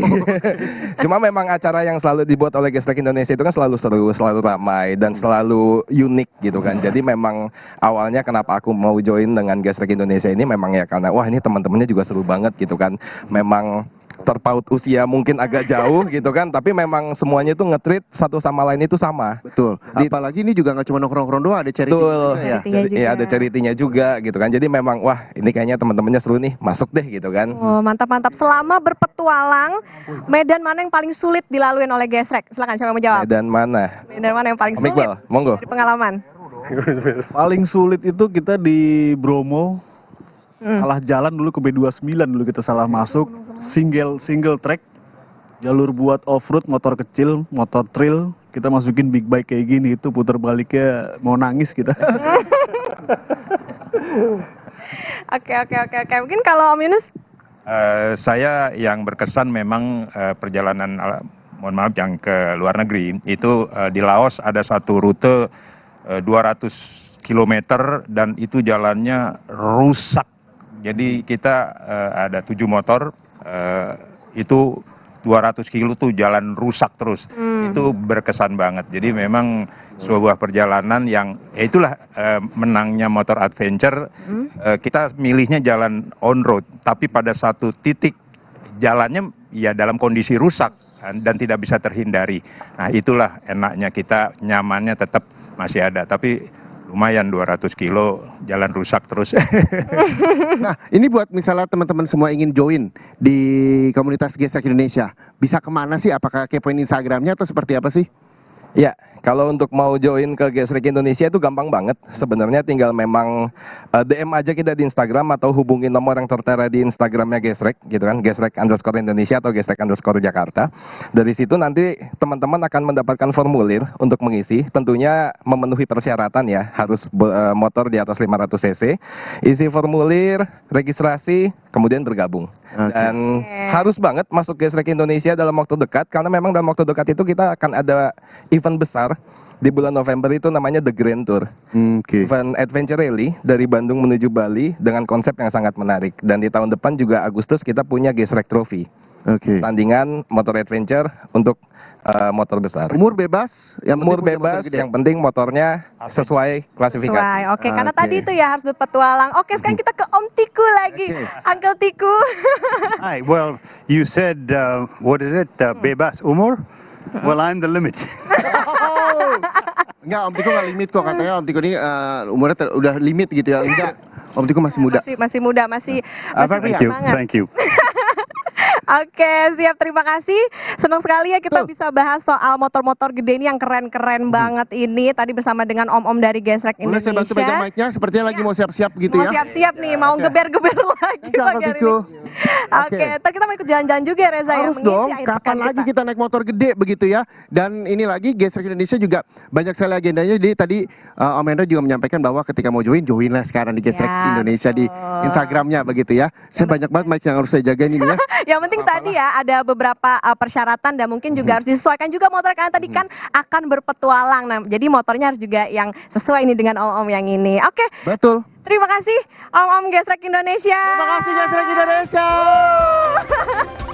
Oke. Harus pamit undur diri saudara. Untuk itu saya Muhammad Syareza. Dan saya Putri Oktaviani pamit undur diri. Terima kasih. Sampai jumpa.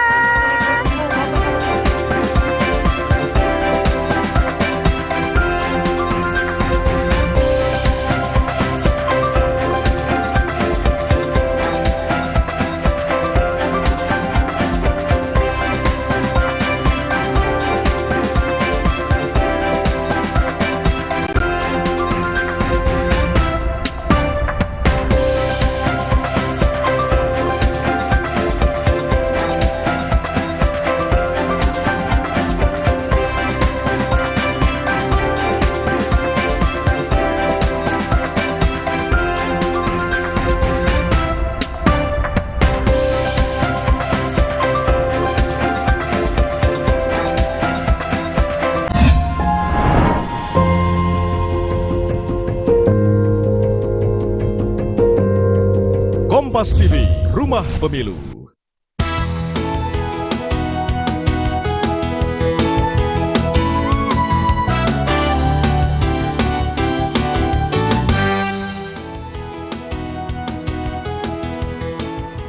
Halo saudara, apa kabar Anda hari ini? Semoga selalu dalam keadaan sehat dan tentunya harus tetap semangat ya. Nah saudara, apakah Anda pernah merasakan punggung yang tiba-tiba terasa sakit saat mengangkat beban berat?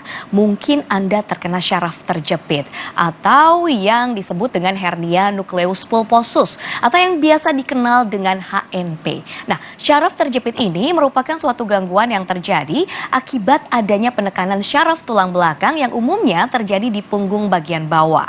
Gejala yang muncul dapat berupa rasa nyeri pada punggung bawah yang mungkin menjalar hingga ke tungkai dan dapat disertai dengan rasa kebas dan juga kesemutan. Lantas, apakah syaraf terjepit ini dapat menyebabkan kelumpuhan? Dan apa saja sih sebenarnya penyebab dari syaraf terjepit? Serta bagaimana cara penanganannya? Kita akan membahasnya secara lengkap selama 30 menit ke depan bersama saya Widi Dwinanda dalam Bincang Sehat.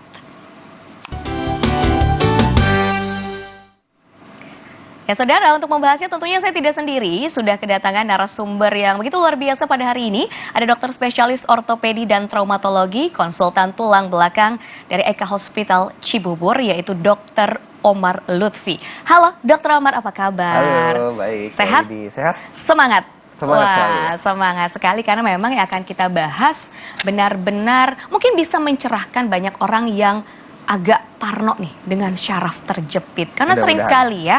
Oke, bicara mengenai syaraf terjepit nih, sebenarnya syaraf terjepit itu apa sih? Apa sebenarnya yang terjepit nih dokter? Bisa dijelaskan mengapa bisa terjepit? Oke, jadi saraf terjepit ini adalah suatu istilah yang dikenal di masyarakat sebenarnya akibat penekanan dari saraf tulang belakang. Saraf tulang belakang kita ini adalah suatu sistem saraf pusat, sebetulnya kelanjutan dari sistem saraf kita di otak. Jadi dia membentang dari leher sampai ke ujung tulang ekor kita. Nah, kadang-kadang saraf terjepit, saraf tulang belakang ini bisa bermasalah dan terjadi jepitan pada saraf tulang belakang sehingga dia menyebabkan rasa sakit di punggung bagian bawah, kadang sampai menjalar ke kaki ya. Nah, ini kebetulan ada modelnya nih, ada model saraf tulang belakang. Jadi kalau sempat disinggung juga sama Mbak Widi tadi mengenai penyakit namanya HNP atau herniasi nukleus pulposus ya. Itu adalah suatu penekanan akibat penonjolan dari bantalan tulang belakang. Jadi ini tulang belakang kita, ini tulangnya, ini bantalannya, di belakang tulang belakang kita ini ada saraf. Nah, ini yang warnanya kuning, ini ceritanya sarafnya. Nah, kalau misalnya ada cedera di bantalan tulang belakang, dia bisa menonjol dan dia menekan saraf di belakangnya. Contohnya seperti ini. Nah, jadi kalau dia ada penonjolan seperti ini, sarafnya tertekan, dia bisa ada rasa nyeri yang menjalar sampai ke kaki. Seperti itu. Nah, kira-kira seperti itu adalah istilah yang sering dikenal sebagai saraf kenapa terjepit. bisa terjadi? Kadang saya juga pernah dengar nih, gara-gara hal yang sangat kecil begitu, mengangkat beban yang terlalu berat, lalu tiba-tiba serasa tertarik, lalu atau mungkin ada yang karena bersin begitu, lalu tiba-tiba ngerasa, aduh kayaknya saya saraf terjepit. Apakah benar seperti itu? Ya, memang banyak sih faktor resikonya ya. Mulai dari dia posisi bekerja, kadang-kadang bisa juga orang yang bekerjanya terlalu banyak duduk, terus nggak pernah stretching. Nah, itu merupakan salah satu faktor resiko juga. Bisa juga berat badan yang berlebihan. Karena kalau berat badan berlebihan, dia penekanan di bantalan tulang belakang juga besar. Sehingga jadi salah satu resiko. Bisa juga tadi seperti yang diceritain Mbak Widi, dia trauma langsung. Seperti misalnya jatuh terduduk. Berarti secara mendadak, tiba-tiba juga bisa terjadi ya? Bisa tiba-tiba juga dia terjadi. Atau kalau misalnya dia bersin atau dia salah posisi ngangkat barang, nah itu kalau dia terjadi penekanan di bantalannya yang terlalu besar, bisa aja dia muncul gejala atau terjadi suatu kondisi saraf terjepit. Baik, banyak juga nih yang beredar di masyarakat. Ada pendapat-pendapat mengenai syaraf terjepit. Apakah mitos atau fakta? Kita lihat ya. Ini dia pertanyaan dari masyarakat. Dok, saya mau tanya, saraf terjepit sembuh dengan dipijat, itu mitos atau fakta ya? Silahkan dijawab dok. Sembuh dengan dipijat ya. Nah, jadi sebenarnya gini, kita sebelum menjawab pertanyaan ini tuh kita harus membedakan dulu antara nyeri punggung bawah sama saraf terjepit. Karena ini adalah dua hal yang berbeda sebenarnya. Nyeri punggung bawah itu tidak selalu saraf terjepit. Bisa aja dia hanya masalah ototnya aja, atau dia terjadi cedera di bantalannya tapi tidak sampai menekan sarafnya, itu juga menimbulkan saraf terjepit. Nah, kalau misalnya dia masalahnya hanya pada otot aja, itu memang dikasih pemijatan gitu, itu bisa Sudah reda ya? ya dia bisa sakitnya. membuat nyerinya semakin membaik ya. Biasanya 1 minggu, 2 minggu setelah diberikan pemijatan dia akan baik. Tapi kalau sudah terjadi penekanan saraf yang berat seperti ini, dia dikasih pemijatan dia tidak akan membaik. Nah, dia perlu penanganan secara medis. Baik, ini ada lagi nih, satu lagi silahkan. Dok mau tanya, mitos atau fakta ya syaraf kejepit bisa menyebabkan kelumpuhan permanen? Silahkan dijawab, Dok. Oke, jadi kalau ini fakta. Fakta? Kalau ini fakta. Jadi Kalau saraf- dibiarkan tentunya. Kalau dibiarkan. Jadi saraf kita ini sebenarnya fungsinya ada 2. Ada fungsi penggerak atau motorik. Yang kedua adalah fungsi perasa atau untuk merasakan sentuhan, getaran, dan sebagainya. Nah, kalau misalnya dia terkena fungsi penggeraknya, dia memang bisa menyebabkan kelemahan pada anggota gerak kita. Saraf ini kan sebenarnya kan dia kan membentang dari leher sampai ke tulang ekor ya. Kalau misalnya dia kejepitnya di leher, dia di bagian tengahnya, dia memang bisa menyebabkan kelemahan pada tangan dan kaki. Nah, itu yang disebut dengan kelumpuhan. Tapi kadang-kadang dia juga hanya menekan akar sarafnya aja. Kalau akar sarafnya aja biasanya dia yang lemah hanya di saraf yang mempersarafi organ yang spesifik. Seperti misalnya dia kelemahan untuk menggerakkan lutut aja, atau untuk menggerakkan ankle atau jari-jari kaki saja.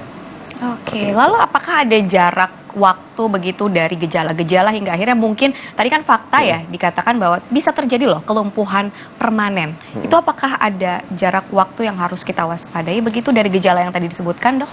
Sebenarnya kalau jarak pastinya sih nggak ada ya, tergantung dari seberapa parah dia penekanannya.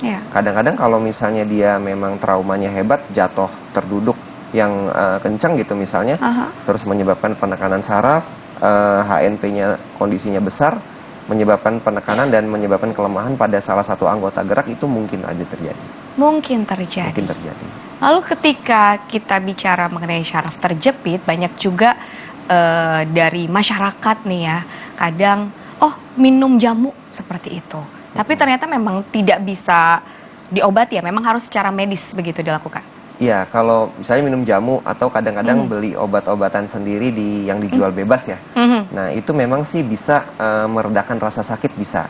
Oh, tapi tidak mengobati. Tapi sumber penyebab sakitnya kalau misalnya memang dia benar saraf terjepit, sumber penyebab sakitnya tuh memang tetap masih ada. Baik. Jadi memang rasa sakitnya bisa hilang sementara, tapi kemudian nanti dia bisa muncul lagi, dia kambuh lagi. Nah, jadi tidak menyelesaikan masalah secara tuntas seperti itu. Oke, wow, banyak sekali nih informasi yang bisa kita gali dari Dr. Omar ini mengenai syaraf terjepit dan bagaimana sebenarnya penanganan yang tepat begitu. Jangan sampai dibiarkan dan akhirnya fakta yang tadi terjadi ya, kelumpuhan permanen. Pasti tidak ada yang mau seperti itu. Maka dari itu, tetaplah bersama kami dalam Bincang Sehat. Kaisang putra bungsu Presiden Joko Widodo akhirnya resmi menjadi Ketua Umum Partai Solidaritas Indonesia. Terpilihnya Kaisang sebagai Ketua Umum PSI menarik dicermati. Mengapa akhirnya terjun ke politik? Apakah ini jalan ninja keluarga Jokowi? Informasi meninggalnya pengawal pribadi Kapolda Kaltara, serta aneka hoax, menjadi topik yang meramaikan jagat media sosial. Pastikan kebenaran informasi dalam News or Hoax. Sabtu, 30 September, pukul 12:30 siang di Kompas TV. Eka Hospital menghadirkan pusat ortopedi dan spine terpadu yang bernama Gatam Institute.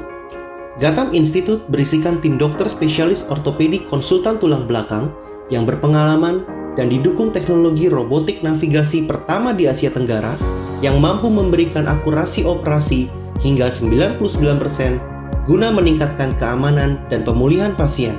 Sehatkan Indonesia, Eka Hospital bisa.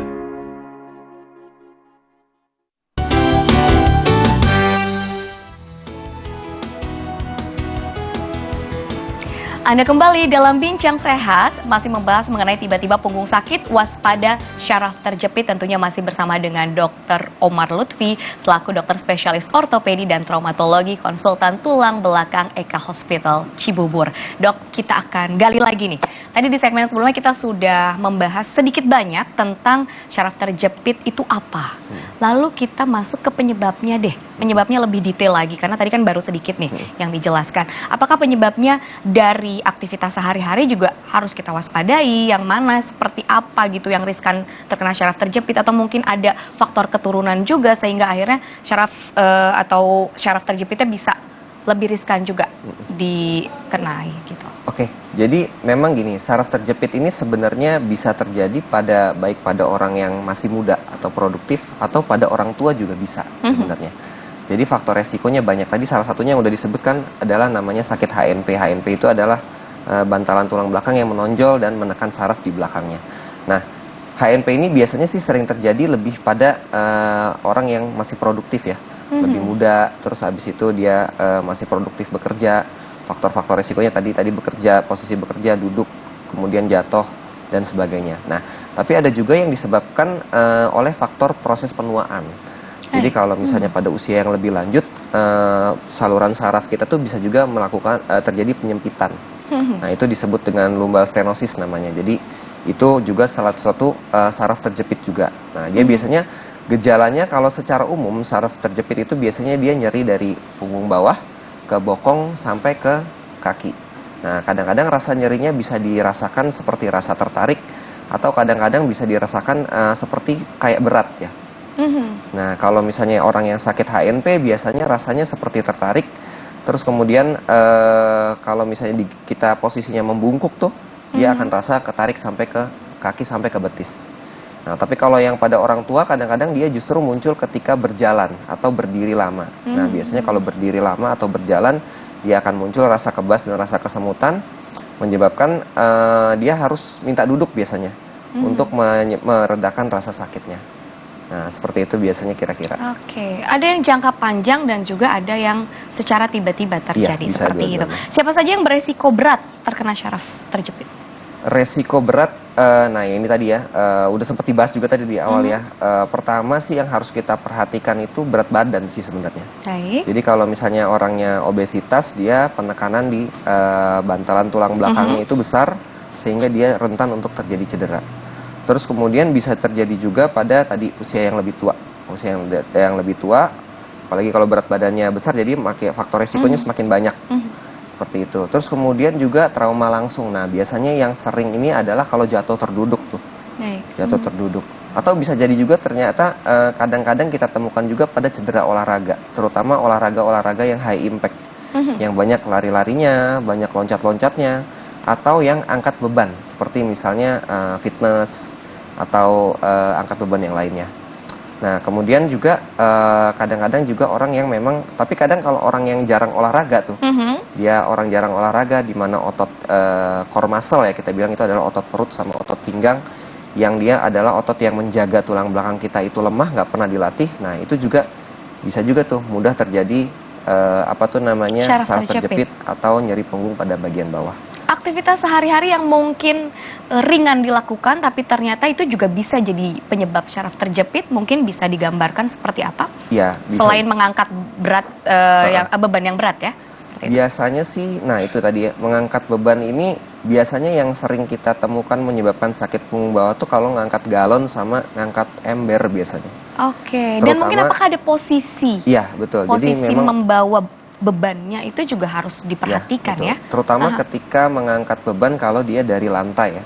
Jadi kalau mengangkat beban dari lantai itu kita nggak boleh secara langsung menunduk, membungkuk maksudnya ya. Kayak posisi ruku terus kemudian langsung mengangkat beban. Nah, itu merupakan salah satu posisi yang rentan untuk membuat cedera. Ini dia. Jadi biasanya kalau mau mengangkat beban dari bawah itu sebaiknya kita berjongkok.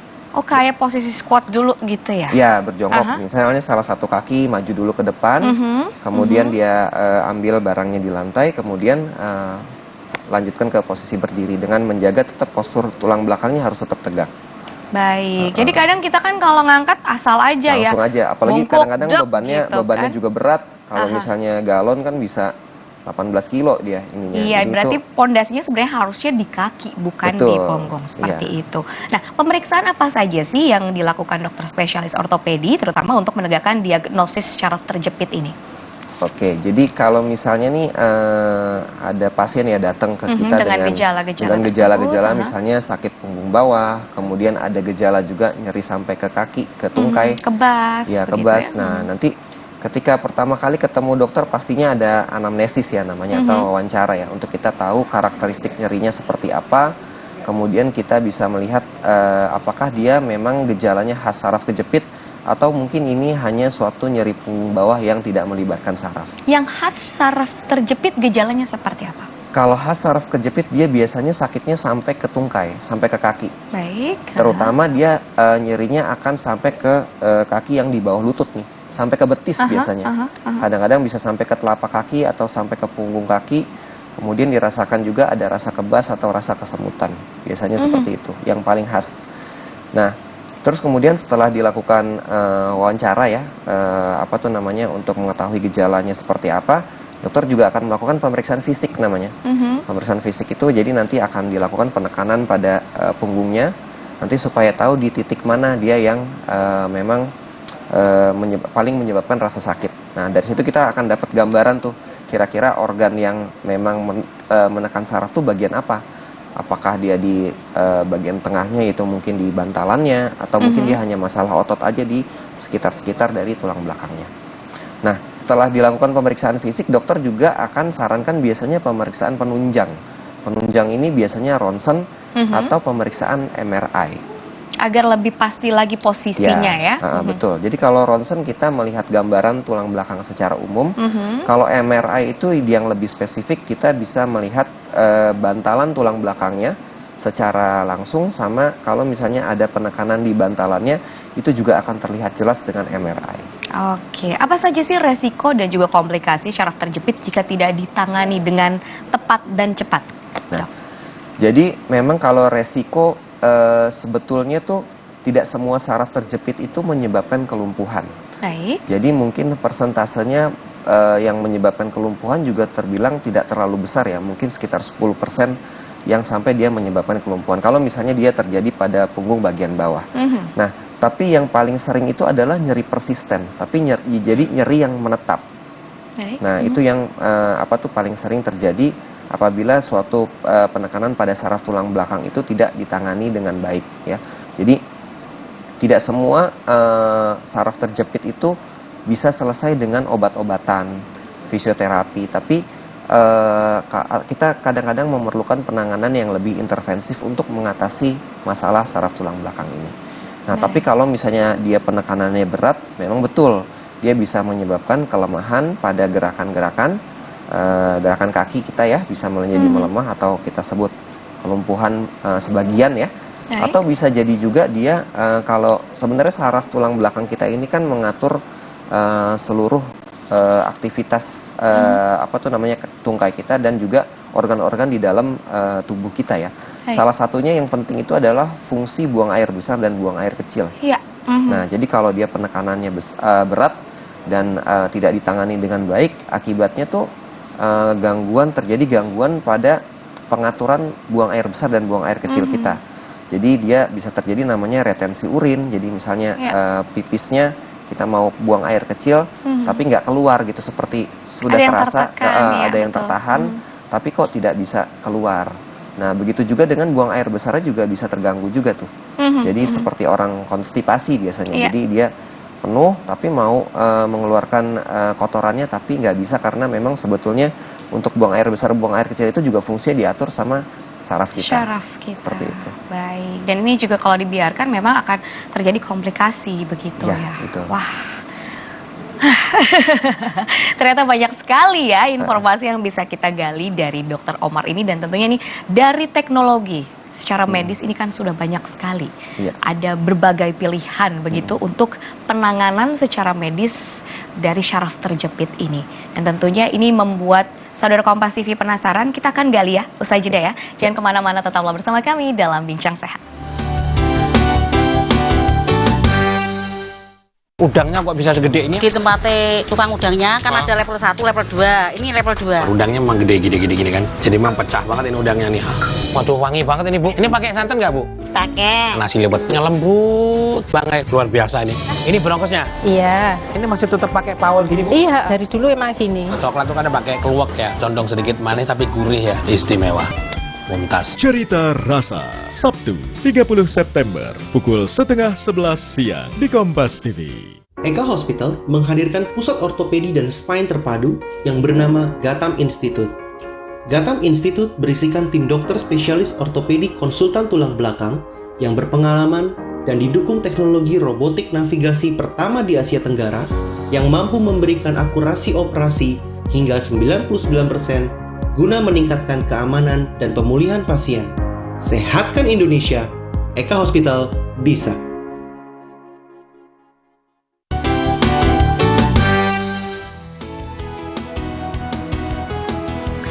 Terima kasih Anda masih bersama kami dalam Bincang Sehat.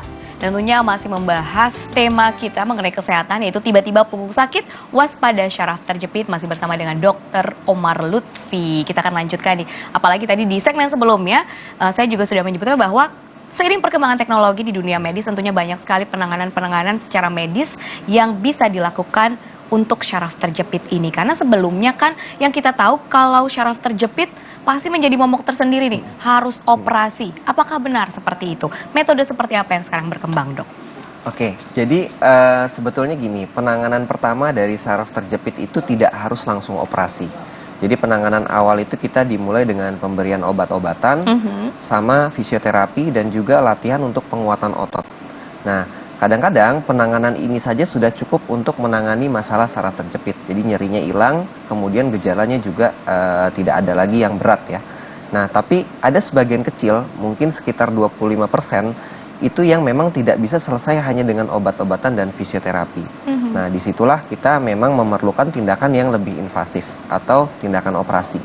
Nah, tindakan operasi ini memang indikasinya pertama tadi adalah kalau misalnya penanganannya tidak bisa diselesaikan dengan obat dan fisioterapi, jadi atau itu kita bilang dengan penanganan konservatif ya, penanganan konservatifnya tidak berhasil, atau bisa jadi juga dia memang terjadi gangguan fungsi penggerak. Jadi kalau misalnya kayak tadi kelumpuhan atau kakinya mulai lemes, nah itu memang merupakan salah satu metode yang lebih dipilih adalah tindakan operasi. Nah, tapi kalau misalnya dia hanya nyeri aja dan baru 1 minggu, baru 2 minggu, kita boleh mencoba pengobatan konservatif dulu dengan pemberian obat-obatan, fisioterapi dan sebagainya. Kalau misalnya tidak berhasil, baru kita masuk ke metode selanjutnya. Nah, atau terjadi juga kalau misalnya terjadi tadi gangguan fungsi buang air besar, buang air kecil, nah itu juga perlu dilakukan tindakan operatif. Nah, mendengar operasi, tentu yang dibayangkan masyarakat begitu, operasi besar di black gitu ya Dok. Kalau sekarang apakah memang seperti itu tindakannya? Apa ada metode-metode dalam sistem operasi yang memang ternyata nggak perlu seperti itu loh? Ya, memang seiring perkembangan ilmu pengetahuan dan teknologi ya, jadi operasi tulang belakang ini saat ini sudah tidak menakutkan seperti itu. Nah, jadi kita kenal dengan metode endoskopi tulang belakang. Nah, mungkin kalau masyarakat sudah lebih familiar dengan endoskopi saluran cerna kali ya. Kalau saluran cerna kan dia kan ada akses untuk masuknya baik dari mulut ataupun dari lubang anus ya. Nah, cuman kalau misalnya pada tulang belakang kita harus membuat sayatan kecil untuk memasukkan alat ke dalam tubuh kita untuk bisa melihat saraf itu secara jelas. Nah, atau kalau mungkin pernah dengar operasi namanya laparoskopi atau namanya artroskopi, itu juga kurang lebih sama dengan endoskopi tulang belakang. Itu lukanya kecil, hanya 1 cm, lukanya untuk memasukkan kamera dan juga alat untuk membebaskan dari saraf tulang belakangnya. Oke, minim sayatan ya. Meskipun namanya tetap operasi, tetapi bukan yang langsung gitu. Bukan operasi terbuka yang konvensional seperti dulu, tidak memerlukan sayatan yang besar. Baik, nah penanganan syaraf terjepit dengan metode endoskopi ini saya dengar tingkat keberhasilannya bisa mencapai 90% nih. Bisa dijelaskan mengenai prosedurnya seperti apa? Ya, jadi endoskopi tulang belakang ini dikerjakan dengan cara tadi ya, adalah suatu teknik minimal invasif kita bilang, minimal invasif. Jadi luka sayatannya kecil, biasanya hanya 1 cm untuk masukin alatnya. Jadi kalau kita memasukkan alat ke dalam tulang belakang kita dari punggung ini tuh seolah-olah mata kita tuh ada pas di depan sarafnya. Nah, jadi view-nya akan sangat jelas, struktur-strukturnya akan sangat jelas, baik dari sarafnya, tulangnya, bantalan tulang belakangnya. Nah, itu akan tampak dengan jelas.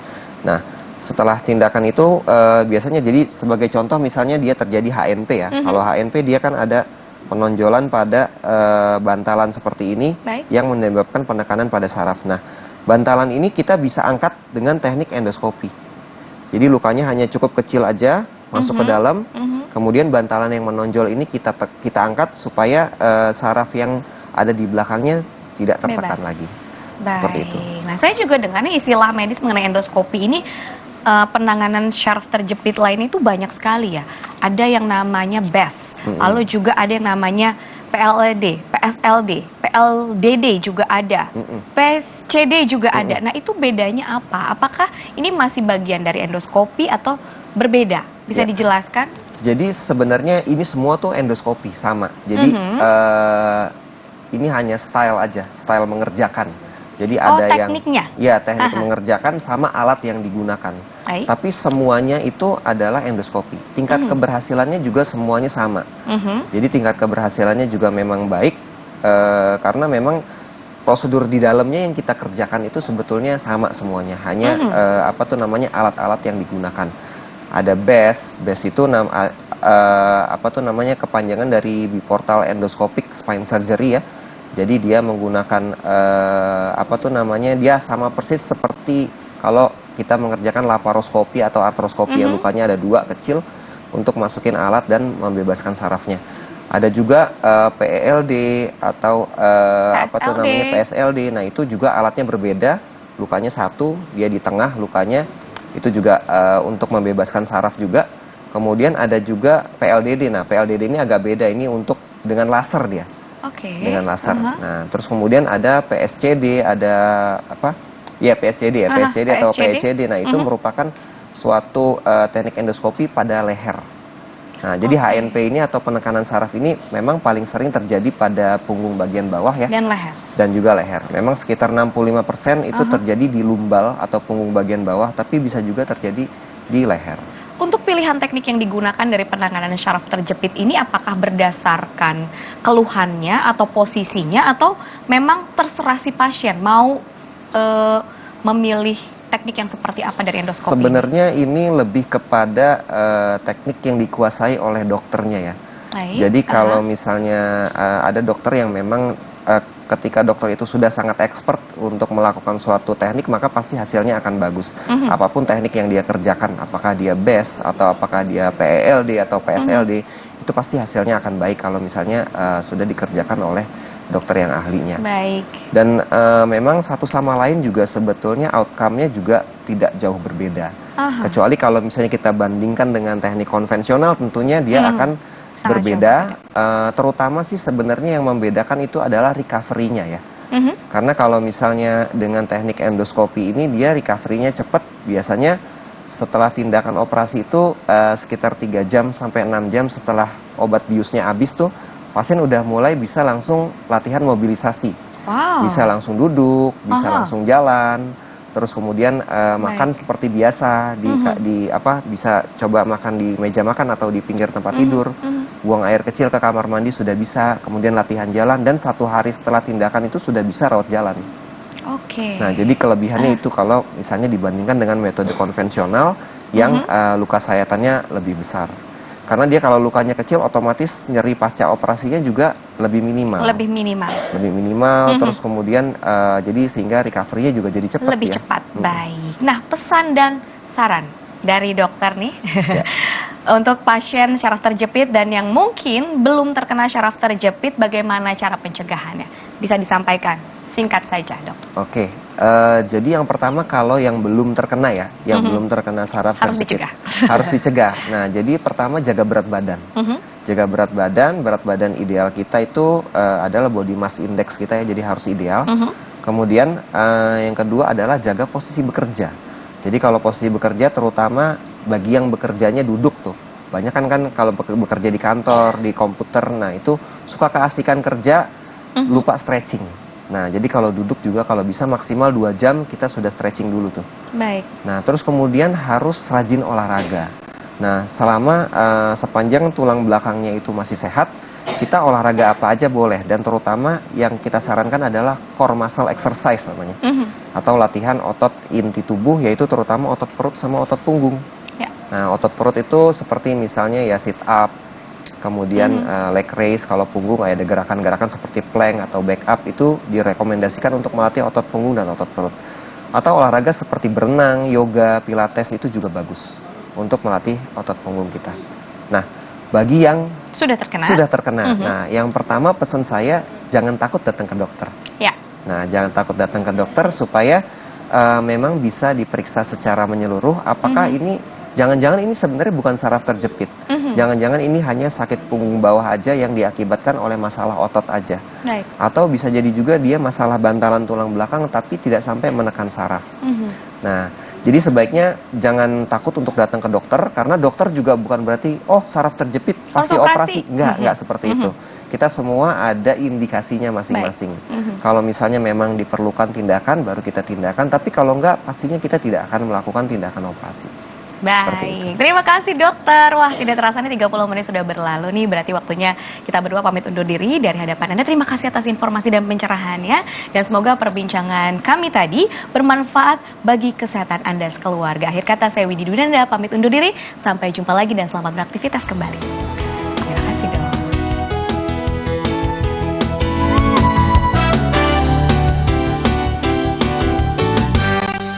Udangnya kok bisa segede ini? Di tempatnya tukang udangnya kan ada level 1, level 2. Ini level 2. Udangnya memang gede-gede gini kan. Jadi memang pecah banget ini udangnya nih. Waduh, wangi banget ini, Bu. Ini pakai santan nggak, Bu? Pakai. Nasi liwetnya lembut banget, luar biasa ini.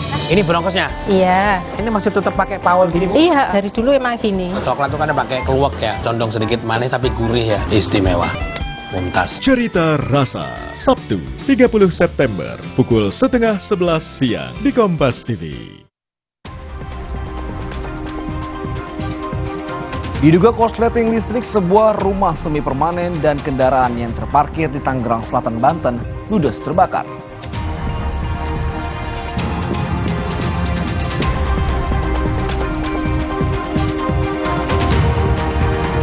Polisi mulai mengusut temuan 12 pucuk senjata api yang ditemukan penyidik KPK saat menggeledah rumah dinas Menteri Pertanian Syahrul Yassin Limpo.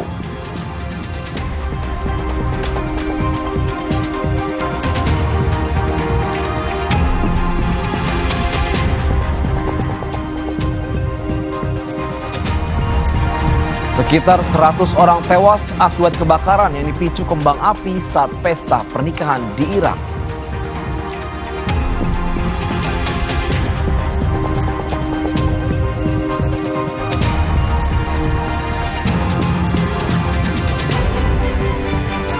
Halo, selamat malam. Kilas Kompas kembali hadir mengisi ruang informasi Anda. Selain 3 berita utama tadi kami juga hadir, memiliki informasi menarik lain yang terjadi sepanjang hari ini. Bersama saya, Andri Sinaga, kita jelang Kilas Kompas lengkapnya di Kompas TV, independen, terpercaya.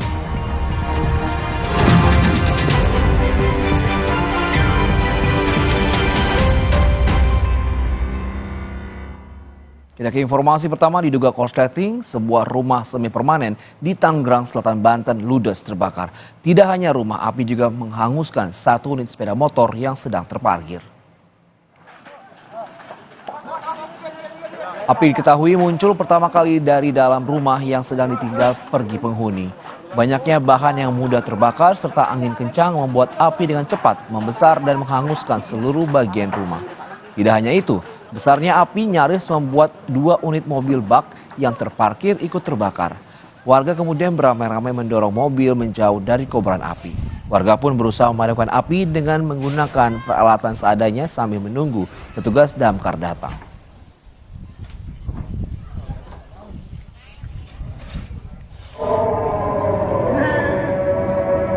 Kebakaran juga melanda ruangan lantai 2 sebuah wihara terjadi di kawasan Sunterjaya, Tanjung Priok, Jakarta Utara.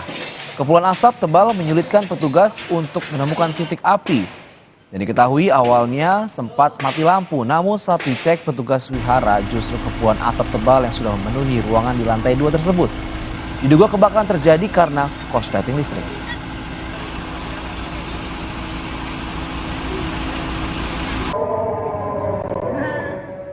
Kita ke informasi lainnya, unjuk rasa yang digelar ratusan mahasiswa Kota Bandung di depan gedung sate berlangsung memanas. Massa membakar spanduk dan melemparkan bom molotov ke dalam area gedung sate.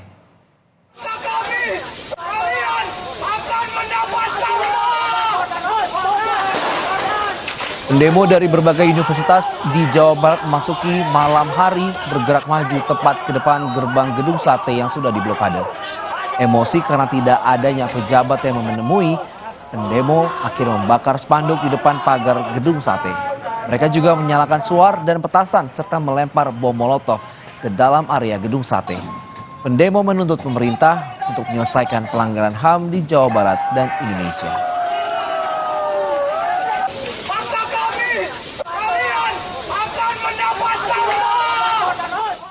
Kita ke Jakarta, saudara. Panel listrik yang berada di lingkungan sekolah menengah atas di daerah Kebayoran Baru, Jakarta Selatan terbakar. Seorang satpam meninggal dunia karena menghirup terlalu banyak asap.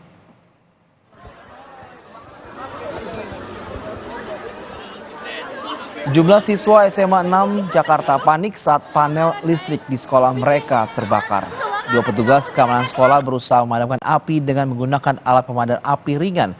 Dan diduga karena terlalu banyak menghirup asap, seorang satpam pingsan dan dibawa langsung ke rumah sakit terdekat. Tetapi nyawanya tak tertolong. Ia menghembuskan nafas terakhirnya di rumah sakit.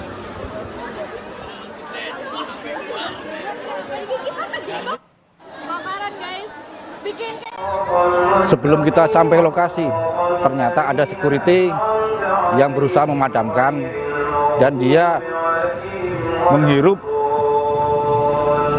udara panas ataupun asap, dan dari pembakaran panel itu dia pingsan. Coba kita datang ke situ, dia udah dibawa ke rumah sakit. Nah, informasi terakhirnya nyampe rumah sakit, innalillahi wa inna ilaihi raji'un, meninggal. Dan yang satu lagi, dia sesak pernapasan, langsung dibawa ke rumah sakit juga. Begitu dibawa ke rumah sakit, informasi terakhir selamat, tapi masih dalam perawatan sampai saat ini. Dari informasi lainnya, pasangan kekasih di Garut, Jawa Barat ditangkap jajaran Satreskrim Polres Garut karena membuat konten pornografi untuk mendapatkan gift atau pemberian dari penonton melalui siaran langsung. Sehat selalu ya, terima kasih. Inilah potongan video dua tersangka yang terlibat dalam konten pornografi yang dibuat di sebuah kamar indekos di Garut, Jawa Barat. Setelah video berdurasi 6 menit 35 detik beredar, sepasang kekasih langsung ditangkap. Keduanya menyiarkan video secara langsung di sebuah aplikasi.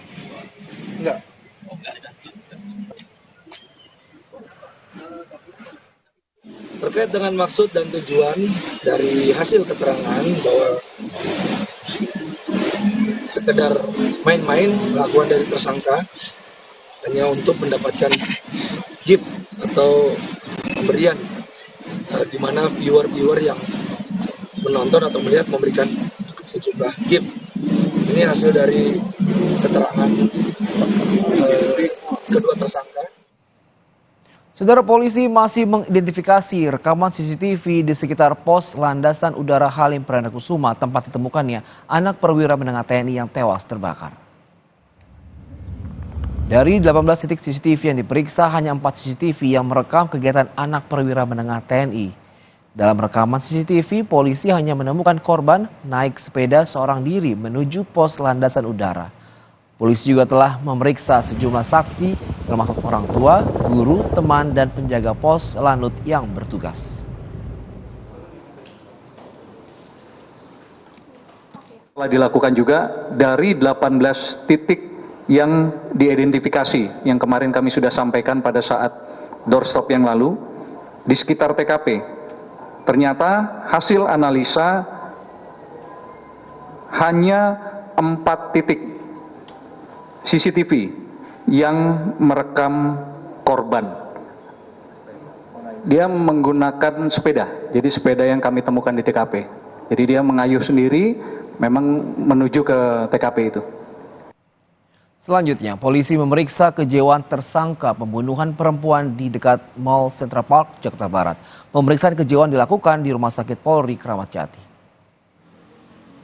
Observasi kejiwaan ini dilakukan lantaran banyak kejanggalan dalam pemeriksaan yang membuat polisi menduga tersangka mengalami gangguan kejiwaan. Dalam waktu sepekan, hasil observasi terhadap tersangka akan keluar. Nantinya hasil observasi akan menentukan langkah hukum yang dilakukan polisi terhadap tersangka.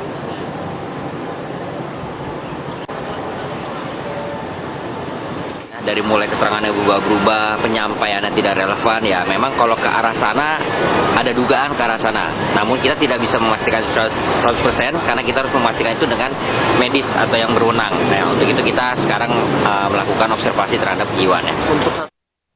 Seekor hiu paus berukuran besar ditemukan mati terdampar di pantai Pekutatan, Jembrana, Bali. Pasca diotopsi, petugas menemukan banyak sampah plastik di lambung mamalia ini. Usai diperiksa petugas dari Jaringan Satwa Indonesia, petugas menemukan banyak sampah plastik di lambung hiu paus. Diduga hiu paus mati akibat sakit di bagian pencernaan akut akibat sampah plastik yang dimakan. Bangkai hiu paus dikubur dengan menggunakan alat berat di dekat lokasi penemuan.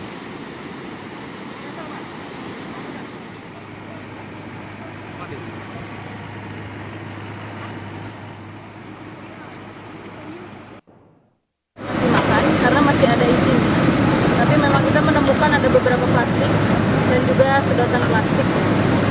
Karena makanan yang macam plastik itu macam dari plastik itu juga bisa. Diduga akibat korsleting, kebakaran melanda permukiman padat di Menteng, Jakarta Pusat. Sementara itu, di Probolinggo, Jawa Timur, diduga akibat cemburu, seorang ibu rumah tangga dianiaya oleh suami dan anaknya hingga tewas. Informasi ini kami rangkum dalam Kilas Nusantara berikut ini.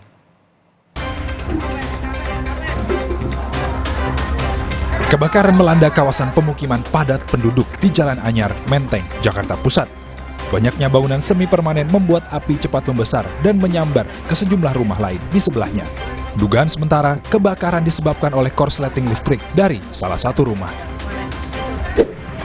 Akibat tumpahan oli dan membuat jalanan licin, sebuah mobil pick-up tergelincir hingga menabrak pembatas jalan dan terbalik di Jalan Raya Sukomanunggal, Surabaya, Jawa Timur.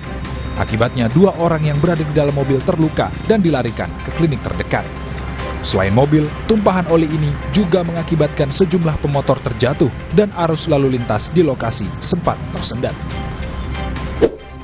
Seorang ibu rumah tangga ditemukan tewas di saluran irigasi di Desa Patalan, Probolinggo, Jawa Timur. Korban tewas usai dianiaya menggunakan senjata tajam oleh suami dan anaknya sendiri yang diduga karena persoalan asmara. Kedua pelaku kini telah ditangkap polisi beserta barang bukti senjata tajam yang digunakan untuk membunuh korban. Polisi mulai mengusut temuan 12 pucuk senjata api yang ditemukan penyidik KPK saat menggeledah rumah dinas Menteri Pertanian Syahrul Yassin Limpo. Tetaplah bersama kami di Kilas Kompas.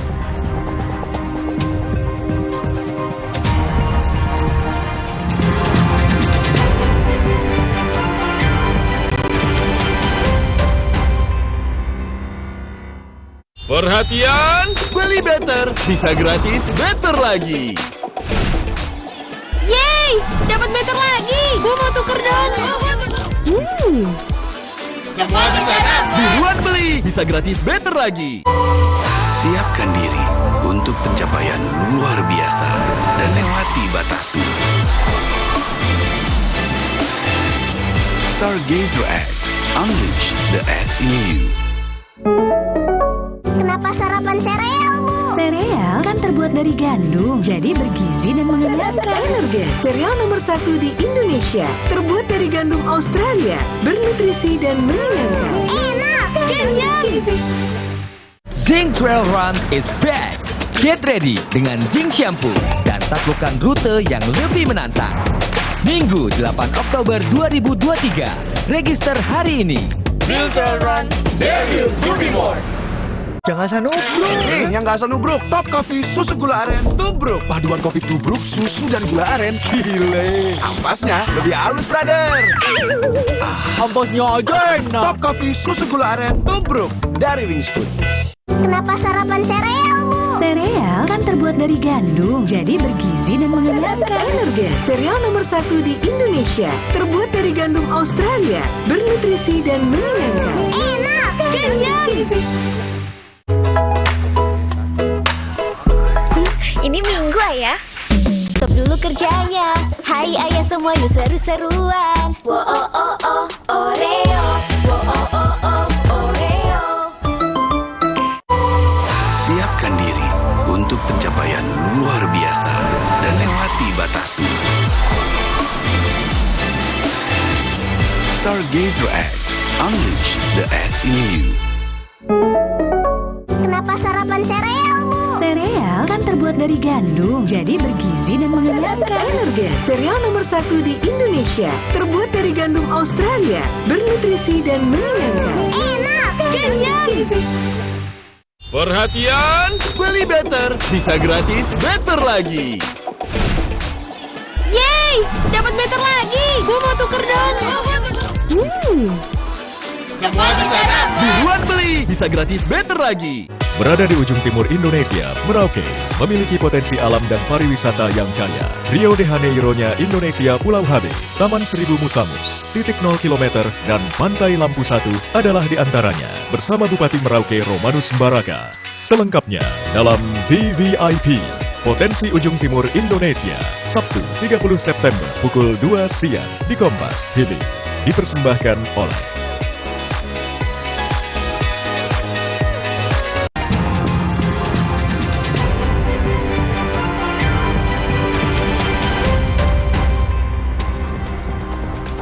Terima kasih Anda masih menyaksikan Kilas Kompas bersama saya Andri Sinaga. Saudara, Komisi Pemberantasan Korupsi memastikan kasus dugaan korupsi di lingkungan Kementerian Pertanian sudah masuk ke tahap penyidikan dan ada pihak yang akan ditetapkan sebagai tersangka.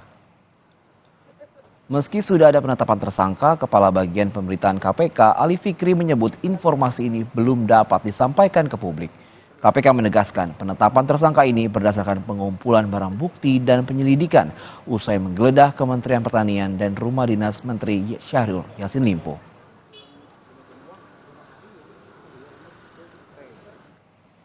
Caranya sedang berjalan, baru kemudian kan teman-teman tahu ya, kemarin dilakukan proses penggeledahan, kemudian siang ini dilanjutkan proses penggeledahan di Kementerian Pertanian, jadi kan masih di awal. Proses penyidikan itu pasti kemudian ada pihak yang ditetapkan sebagai tersangka, begitu ya.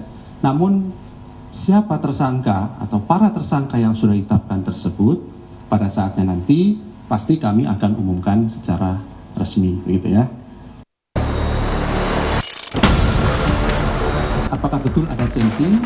Kami ingin menjelaskan bahwa kami sudah berkoordinasi dengan pihak kepolisian di Jakarta, tentunya terkait temuan yang ada dalam proses penggeledahan dimaksud.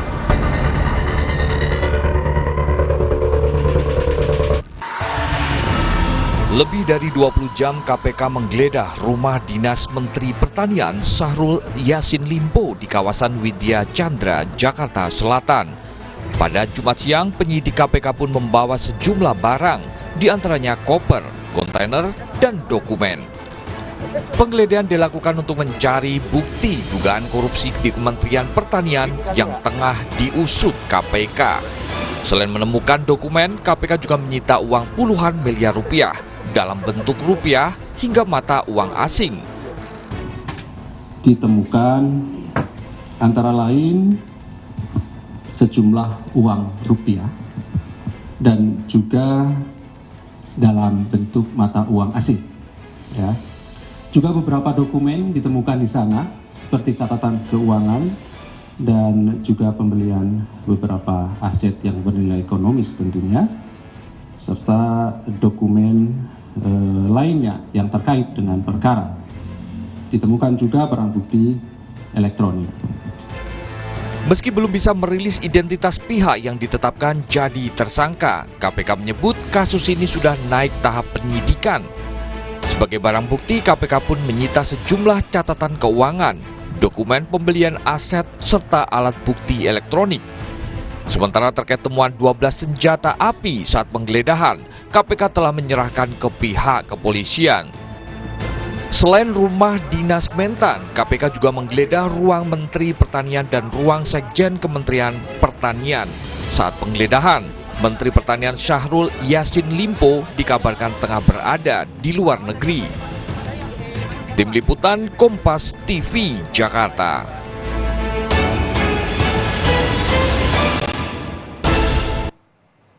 Sementara itu, Polda Metro Jaya kini tengah mendalami temuan 12 pucuk senjata yang ditemukan penyidik KPK saat menggeledah rumah dinas Menteri Pertanian Syahrul Yassin Limpo. Kabid Humas Polda Metro Jaya Kombes Suno Yudo mengonfirmasi Polda Metro Jaya melalui Direktorat Intelijen dan Keamanan telah menerima 12 pucuk senjata api yang diserahkan oleh penyidik KPK. Polisi tidak merinci secara detail apa saja jenis senjata yang ditemukan, namun memastikan akan mendalami temuan KPK ini. Benar ya, KPK sudah berkoordinasi dengan Polda Metro Jaya dalam hal ini menerima titipan berupa temuan hasil penggeledahan oleh KPK yang kemudian diterima melalui Direktorat Intelkam. Tentunya nanti kita akan melakukan pendalaman dan koordinasi dengan Mbak Intelkam Polri. Jumlahnya secara kuantitas ada 12 pucuk ya. 12 ya Bapak. Oke. 2 bayi tertukar di Bogor telah dikembalikan ke orang tua biologis masing-masing. Kini polisi melanjutkan penyelidikan terhadap rumah sakit tempat kedua bayi dilahirkan. Terima kasih. Ya, hingga kini sudah ada 12 saksi yang diperiksa polisi. Meskipun sudah melakukan 2 kali gelar perkara, polisi menyebut harus berhati-hati dalam meningkatkan kasus ini ke tahap penyidikan. Penyelidikan akan dilakukan lebih intensif untuk mendapatkan 2 alat bukti yang cukup. Gelar perkara sudah 2 kali. Kita mau menaikkan penyidikan tuh kami harus hati-hati benar karena kita melihat ini kasus dengan secara scientific crime investigation sehingga nanti penanganannya benar-benar tepat. Tujuannya adalah supaya tidak terjadi di kemudian hari kepada masyarakat, terutama tempat-tempat bersalin atau rumah sakit bersalin, sehingga bisa melaksanakan pelayanan dengan baik terhadap masyarakat.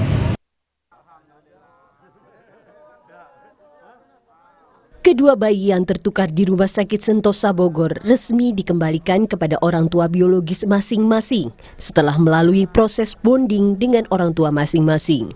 Proses penyerahan bayi digelar di Polres Bogor dan disaksikan oleh Menteri Pemberdayaan Perempuan dan Perlindungan Anak Bintang Puspayoga. Kini, kedua orang tua merasa lega setelah kasus bayi tertukar sudah selesai. Alhamdulillah, kami sudah bisa bertemu dengan anak biologis kami. Terima kasih banyak telah mendukung kami semua. Kita minta doanya agar dilancarkan semuanya urusannya. Usai penyerahan bayi yang tertukar, kedua orang tua berencana untuk mengganti nama bayi. Ibu Dian sudah mengganti nama anaknya. Sementara Ibu Siti Maulia kini sedang menimbang nama yang tepat untuk buah hatinya. Ya, ganti-ganti, cuman udah ada persiapan juga. Kita belum menyepakati untuk anak penggantian nama anak saya gitu. Di sisi lain ada yang ibaratnya ada yang mau kebawa nama dia gitu. Kasus bayi tertukar terungkap ke publik setelah salah satu orang tua melapor ke polisi. Kasus ini semakin terang saat Polres Bogor mengumumkan hasil tes DNA kedua bayi yang menyatakan tertukar. Setelah 1 tahun, sang ibu melahirkan di tempat yang sama. Tim Liputan, Kompas TV.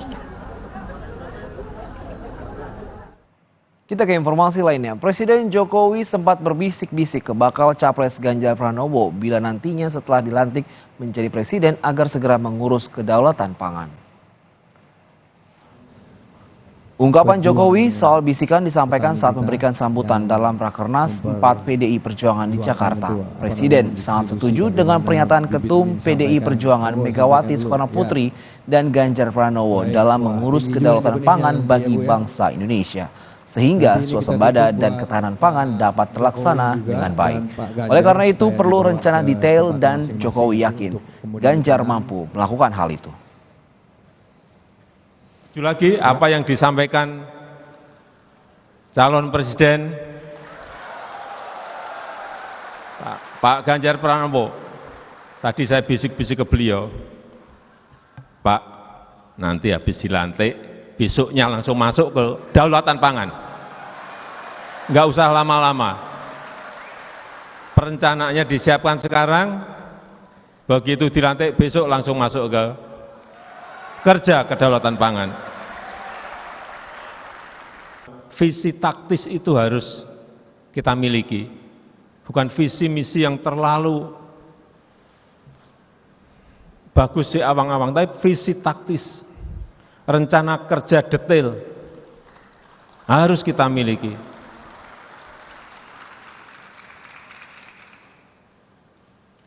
Dan saya yakin Pak Ganjar mampu menyelesaikan ini. Sementara itu, Ganjar Pranowo menyebut sosok Joko Widodo sebagai seorang mentor saat berpidato dalam rapat kerja nasional selain menyapa Ketum Megawati. Ganjar juga menyapa Presiden Jokowi, lalu menyebut mantan wali kota Solo itu sebagai kader terbaik PDIP yang banyak memberikan ruang dan kesempatan untuk belajar.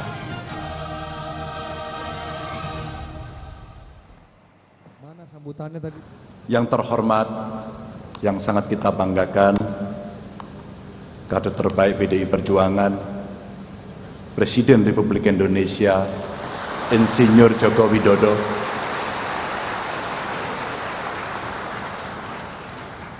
Buat saya pribadi, beliau adalah mentor yang telah memberikan banyak sekali pelajaran sehingga kami mendapatkan banyak ruang untuk bisa belajar. Terima kasih Pak Presiden.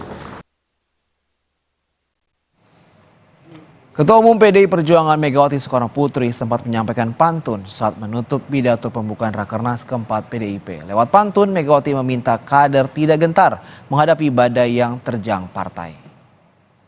Orang kan suka apa ya, kayak bikin pantun. Saya coba-coba juga. Tolong dengarkan ya.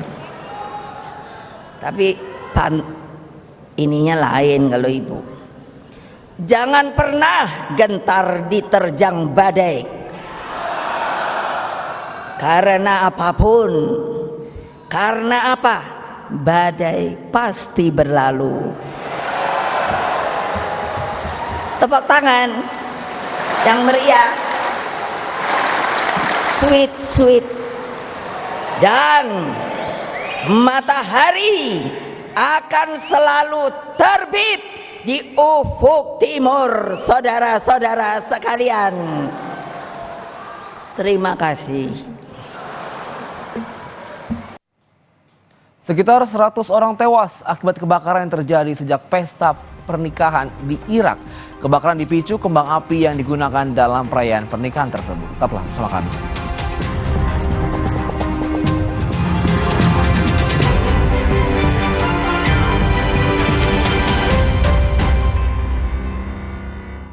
Kenapa sarapan sereal, Bu? Sereal kan terbuat dari gandum, jadi bergizi dan mengenyangkan. Energas, sereal nomor 1 di Indonesia. Terbuat dari gandum Australia, bernutrisi dan mengenyangkan. Enak, kenyang. Siapkan diri untuk pencapaian luar biasa dan lewati batasmu. Stargazer X, unleash the X in you. Kenapa sarapan sereal, Bu? Sereal kan terbuat dari gandum, jadi bergizi dan mengenyangkan. Energas, sereal nomor 1 di Indonesia. Terbuat dari gandum Australia, bernutrisi dan mengenyangkan. Enak, kenyang. Ma, minum dulu biar nggak capek. Senang kan melihat anak tumbuh dengan baik bersama Morinaga Cilgo, nutrisi berkualitas untuk dukung daya tahan tubuh, bantu tumbuh kembangnya. Morinaga Cilgo. Wah, makan. Udah nggak takut kolesterol naik nih. Kan habis makan langsung Beneko. Lanstan esternya hajar kolesterol dari makanan yang habis kita makan. Nutri Beneko. Torabika Cappuccino nomor 1 di dunia. Biji kopinya pilihan dengan susu New Zealand. Choco granulnya nyoklat habis, tapi kopinya masih beras. Perfect balikin mood. Torabika Cappuccino nomor 1 di dunia. Dam, itu maksudnya aku sama kamu kan? Kita mau ketemu siapa? Mereka share. Iya, kamu. Beli Oreo wafer, scan, dan cek caranya di Instagram. Yuk, ikutan. Kenapa sarapan sereal, Bu? Sereal Sereal kan terbuat dari gandum, jadi bergizi dan mengenyangkan. Energas, sereal nomor 1 di Indonesia. Terbuat dari gandum Australia, bernutrisi dan mengenyangkan. Enak, kenyang.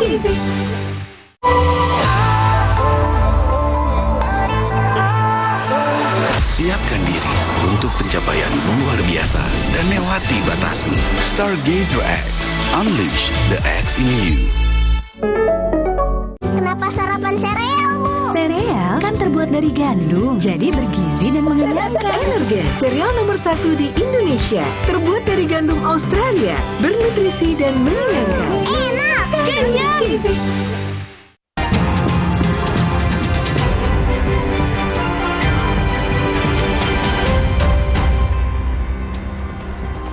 Di paruh akhir Kilas Kompas, informasi dari mancanegara. Sekitar 100 orang tewas akibat kebakaran yang terjadi saat pesta pernikahan di Irak.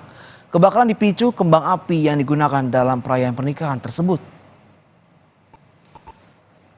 Kebakaran terjadi saat acara pesta pernikahan berlangsung di sebuah aula di kawasan Hamdania, Irak Utara. Kobaran api dengan cepat membesar dan membuat sekitar 250 tamu undangan panik dan berlarian untuk menyelamatkan diri. Sekitar 100 orang tewas dan sedikitnya 100 orang terluka akibat insiden ini.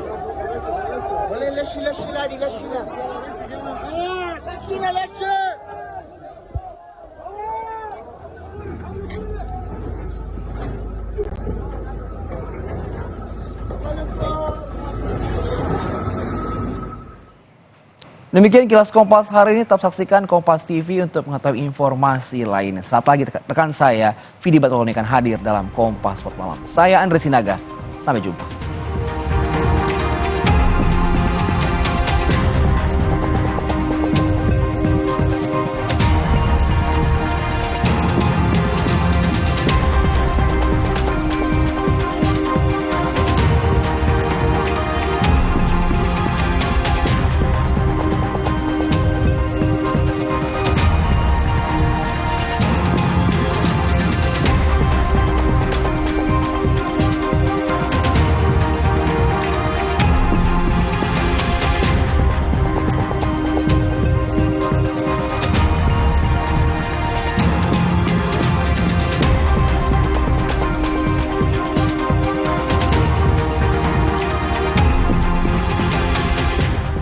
Apakah atas nama investasi masyarakat adat memang harus terusir? Rempang ini 5 kali kiamat pun nggak akan maju kalau tidak ada investasi.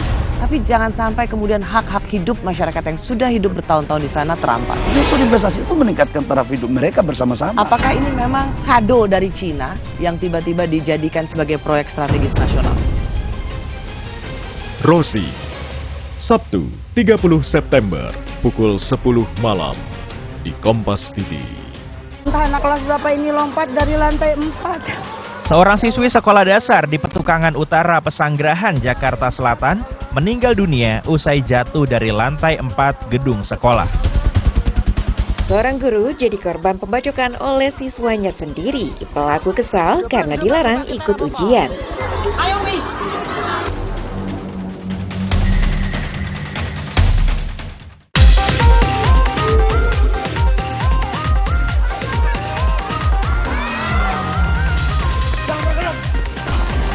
Mohon maaf sebesar-besarnya kepada istri saya.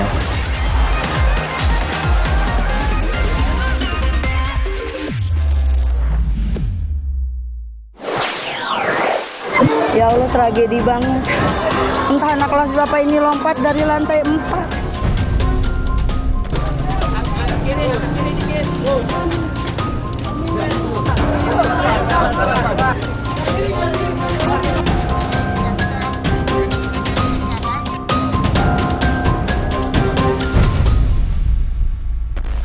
Ya Allah, tragedi banget. Entah anak kelas berapa ini lompat dari lantai 4. Ya Allah, seorang siswi sekolah dasar di Petukangan Utara Pesanggerahan, Jakarta Selatan jatuh dari lantai 4 gedung sekolah. Korban sempat dibawa ke puskesmas terdekat lalu dirujuk ke Rumah Sakit Fatmawati. Korban juga sempat diberi pertolongan pertama, namun siswi itu akhirnya meninggal dunia. Jam 7 atau setengah 8 itu Akhirnya dia mau ngapain, berdiri di meja, habis itu dia keluar dari balkon itu. Dia minggir-minggir ke tengah, terus dia begini loncat. Habis itu dia kebentur tembok, terus dia langsung jatuh ke bawah.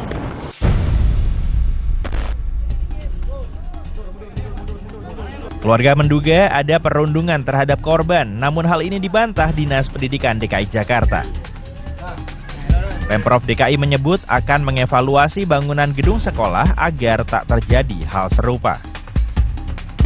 Ada dugaan bully sendiri itu gimana?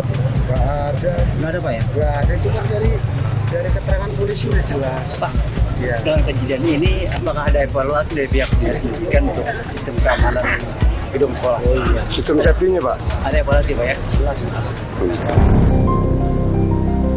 Untuk melengkapi berkas, polisi menyelidiki area yang menjadi titik korban loncat. Pada tembok pembatas lantai 4 telah dipasangi garis polisi. Sejumlah barang bukti telah diamankan, polisi juga telah melakukan olah TKP. 4 saksi diperiksa, yaitu 2 guru dan 2 murid. Barang bukti berupa tempat duduk yang mana digunakan untuk yang bersangkutan memanjat dan melompat. Kami juga mendapatkan CCTV yang ada kaitannya dengan kejadian tersebut. Polisi masih melakukan penyelidikan untuk mengetahui motif dari peristiwa ini.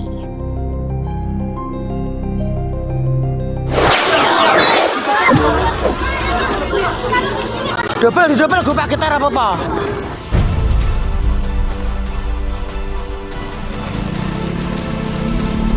Kurangnya kesempatan sekolah. Kan udah terlalu banyak kesempatan.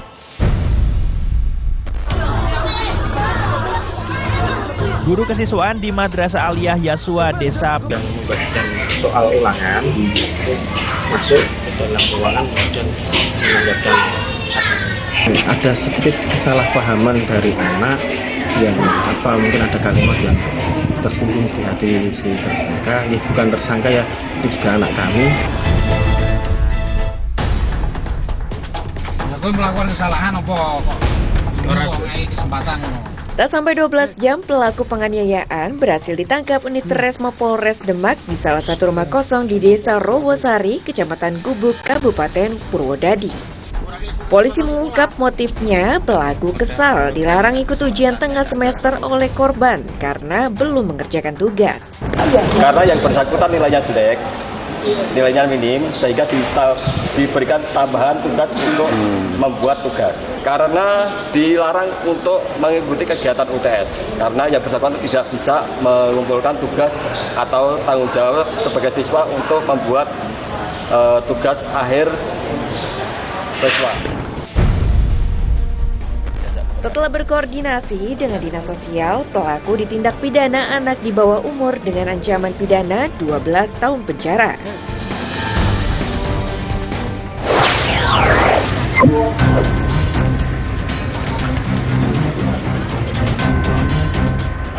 Katanya jam 3. Katanya ya kecelakaan itu.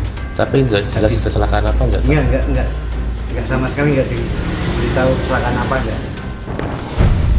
Kapolri pastikan penyidikan kematian pengawal pribadi Kapolda Kaltara akan diusut tuntas.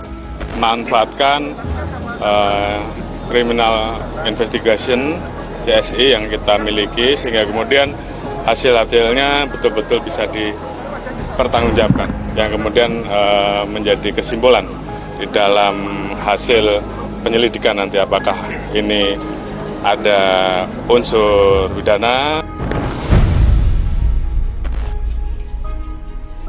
Jenazah Brigadir Setio Herlambang dilakukan otopsi selama 3 jam di Rumah Sakit Bayangkara, Semarang. Mabes Polri mengirimkan tim asistensi ke Kalimantan Utara.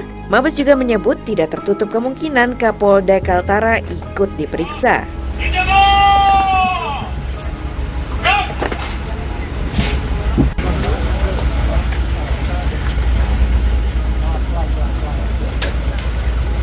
Untuk mendukung proses penyelidikan dan penyidikan yang ada di Kaltara.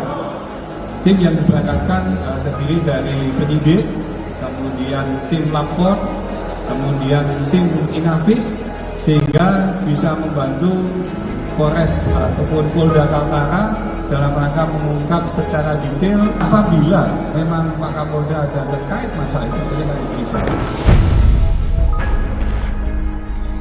Jenazah Brigadir Setio Herlambang dibawa kembali ke rumah duka di Weleri, Kendal, Jawa Tengah. Brigadir Setio Herlambang dimakamkan dengan prosesi kedinasan di TPU Sumber Agung.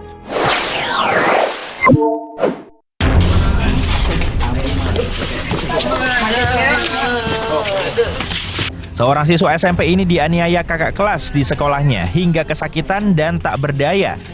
Pop News akan kembali usai jeda.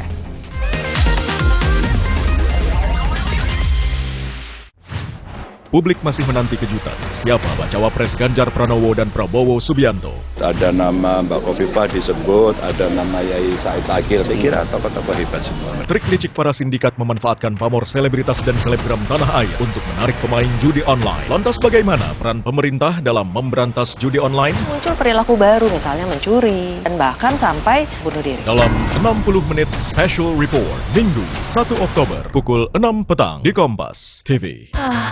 Alah, lapar sih. Aha, Brahma Makis Abon aja. Ekstra abon, ekstra abon, ekstra energi. Brahma Makis, banyak rasa, siap asik lagi. Sekarang isi 3 lebih banyak. Gimana aku tahu Enfagro E Plus adalah pilihan terbaik untuk Dante? Dia menunjukkan tanda IQ tinggi, working memory yang kuat, memiliki problem solving skill, critical thinking, dan communication skill yang baik.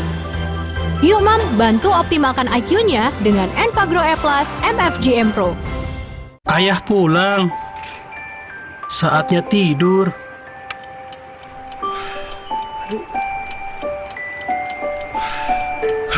Waduh, susah tidur nih. Stres banget.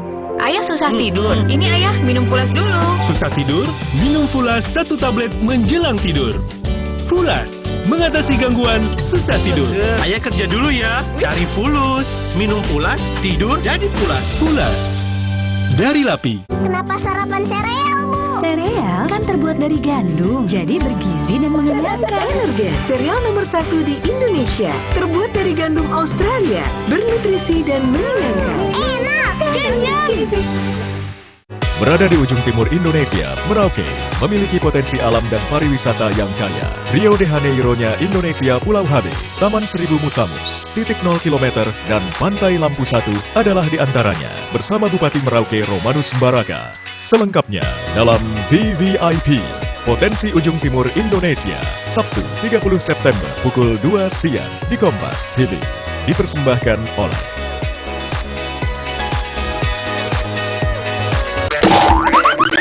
Steffi ada di Bandung nih. Memacu adrenalin di wahana bermain Lollipops Playland and Cafe. Semangat! Mencoba asiknya swing yoga di Amity Studio.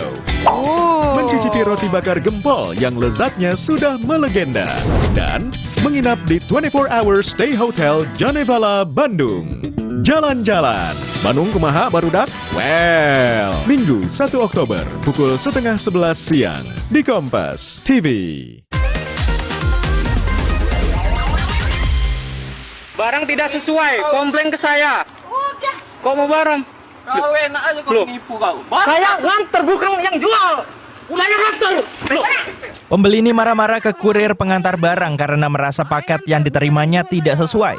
Kalau yang jual kan, aku bukan yang jual. Aku lagi dia. Uangnya nggak bisa dibayar. Pelaku nyaris menganiaya kurir karena menduganya sebagai penjual barang. Saya cuma kurir. Penipu orang kau. Cuma. Sebelumnya pelaku membeli barang secara online dan sudah melakukan pembayaran.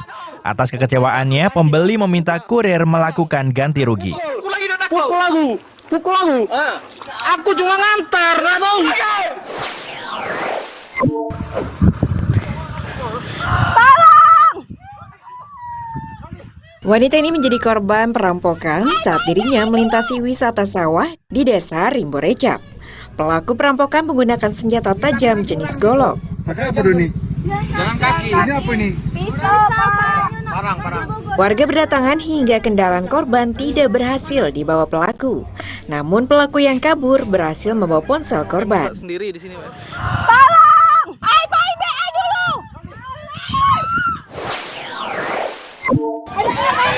Anarkis banget ya. Anarkis banget ya Allah. Ya Allah. Ya Allah. Bentrokan antar pedagang dengan ormas ini terjadi di depan Pasar Kota Bumi, Kecamatan Pasar Kemis. Bentrokan terjadi akibat para pedagang menolak relokasi.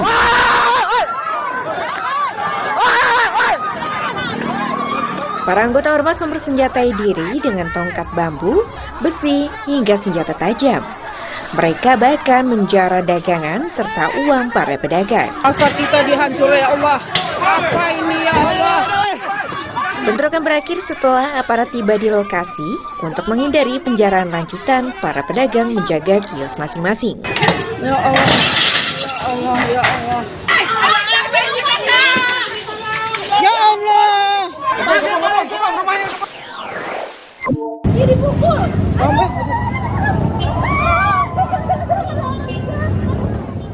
Aksi tawuran antar pelajar ini terjadi di depan kawasan Puri Cendana, Tambun Selatan.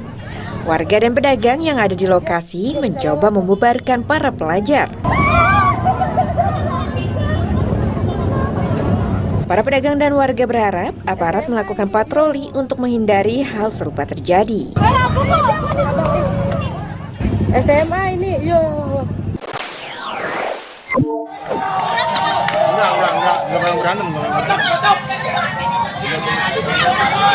Para warga di area Jalan Kedaung Babelan, Kabupaten Bekasi, memblokade mobil truk muatan tanah karena kerap menjadi penyebab polusi.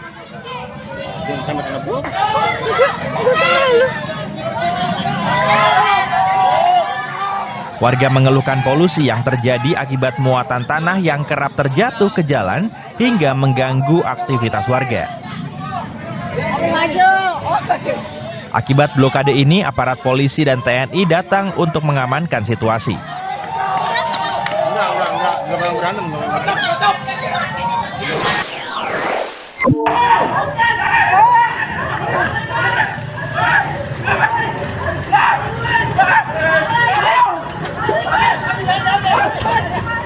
Inilah detik-detik warga menggagalkan aksi pencurian oleh dua orang pria di kawasan Meruya Utara, Kembangan.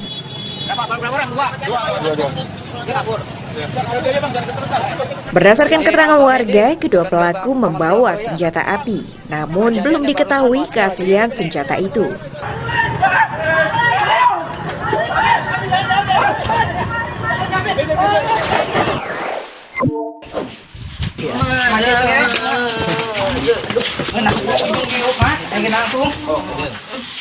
Seorang siswa SMP ini dianiaya kakak kelas di sekolahnya hingga kesakitan dan tak berdaya. Naas teman-teman satu sekolah lainnya tidak ada yang melerai.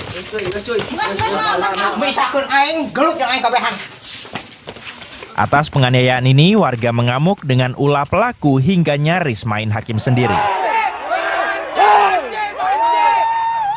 Pelaku akhirnya diamankan polisi ke Polresta Cilacap. Menurut polisi, pelaku kesal dengan korban karena mengaku sebagai anggota geng yang diketuai pelaku.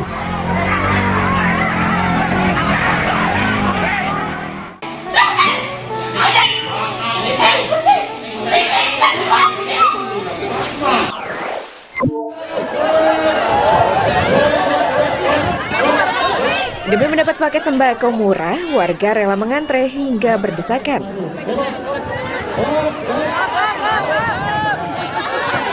Dengan kupon seharga Rp65.000, warga dapat membawa satu paket berisi beras 5 kg, minyak goreng 1 liter, dan gula pasir 1 kg. Acara pembagian paket sembako murah ini digelar Kejaksaan Negeri Kabupaten Indramayu. Kurang dari 1 jam, 500 paket sembako telah habis. Pak, sebelah sini belum ada yang masuk, Pak. Ada yang maju-maju, Pak.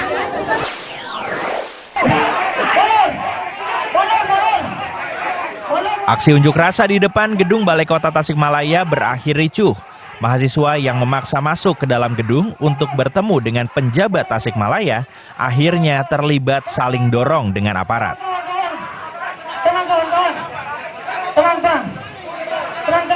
Para mahasiswa ingin bertemu langsung untuk menyampaikan aspirasi terkait persoalan kemiskinan, sampah, hingga reformasi birokrasi.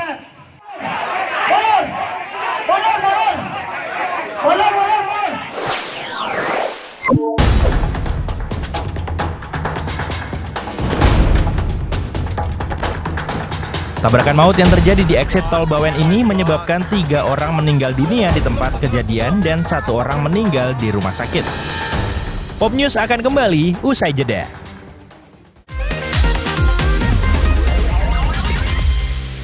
Apakah atas nama investasi masyarakat adat memang harus terusir? Rempang ini 5 kali kiamat pun nggak akan maju kalau tidak ada investasi.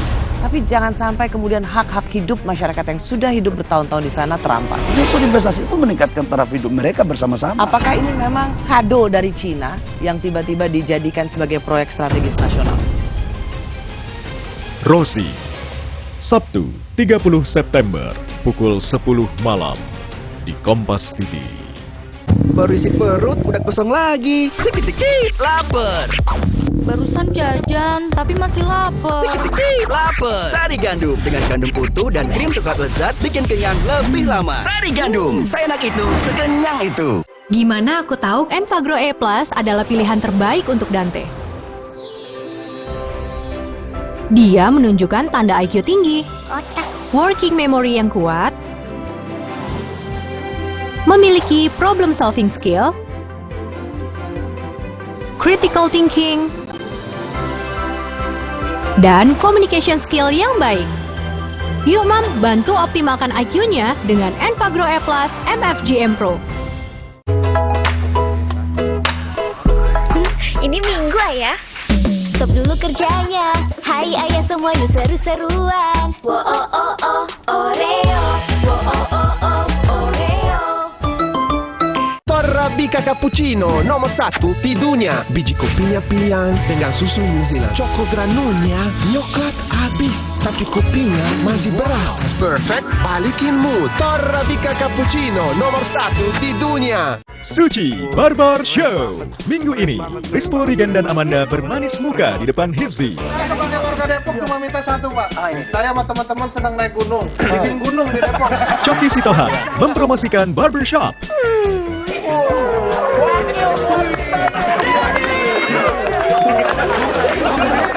Suci Barbar Show. Minggu 1 Oktober pukul 10 malam di Kompas TV.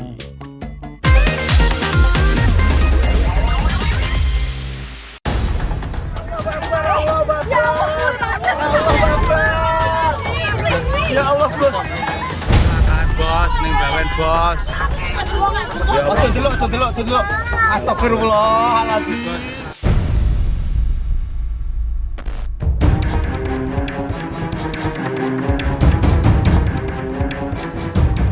Kecelakaan beruntun di exit tol Bawen, Jawa Tengah pada 24 September terekam kamera pemantau. Kecelakaan ini terjadi akibat sebuah truk besar yang mengalami kegagalan rem. Astagfirullahaladzim. Kecelakaan, Bos. Kecelakaan gede rem belum, Bos. Polisi mencatat 4 mobil dan 9 sepeda motor jadi korban.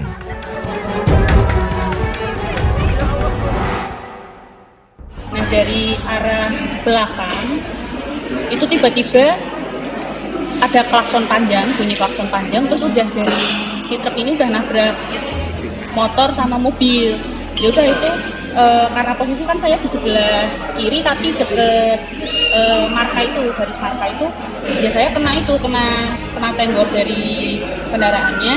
Terus kendaraannya sempat ngoleng juga kan, terus akhirnya ya udah beres depannya itu. Kecelakaan, Bos, ning Bawen, Bos. Tabrakan maut yang terjadi di exit tol Bawen ini menyebabkan 3 orang meninggal dunia di tempat kejadian dan 1 orang meninggal di rumah sakit. Selain itu, 18 orang harus menjalani perawatan akibat luka yang serius.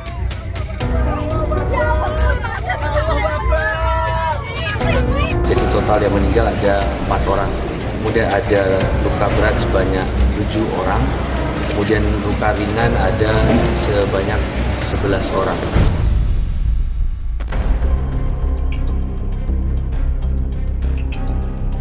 Sopir truk ditetapkan sebagai tersangka, polisi juga akan menelusuri apakah pihak perusahaan harus bertanggung jawab atas kecelakaan ini. Jadi sopir tronton menjadi tersangka, namun demikian penyidik lantas akan mengembangkan overdimensi juga.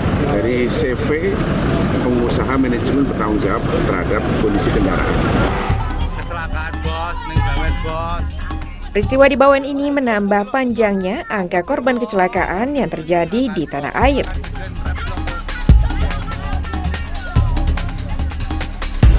Tiga tahun terakhir, korban jiwa atas kecelakaan terus naik.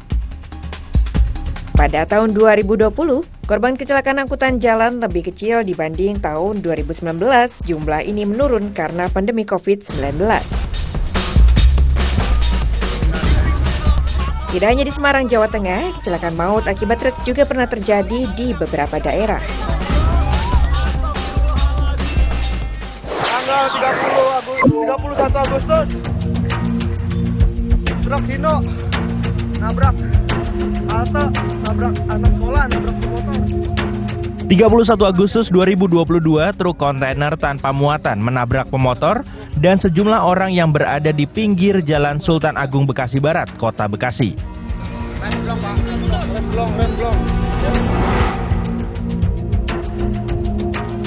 Saat peristiwa terjadi, truk trailer yang melaju dari arah Kranji menuju Cakung tiba-tiba keluar jalan dan masuk ke trotoar depan Sekolah Negeri Kota Baru 2 hingga menabrak tiang telekomunikasi.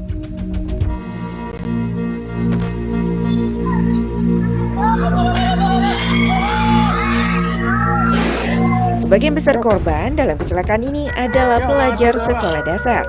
Polisi menyebut jumlah korban mencapai 30 orang, 11 orang diantaranya meninggal dunia.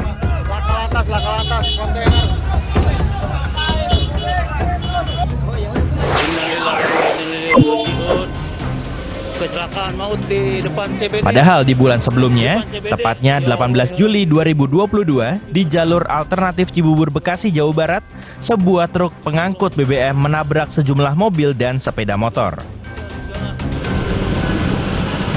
Allahu Akbar. Tabrakan beruntun. Peristiwa ini menewaskan 11 orang. Mobil nih. Mati bang, satu bang. Saat kejadian, truk tangki Pertamina yang melaju dari arah Cibubur sempat menyerempet mobil hingga kemudian menabrak sepeda motor dan berhenti sebelum lampu merah CBD. F18 ya Robbi, inna lillahi wa inna ilaihi raji'un. Ya Allah. Peristiwa ini terjadi akibat truk tangki mengalami remblong. Selain itu, kondisi jalan yang menurun membuat kecelakaan kerap terjadi di lokasi ini.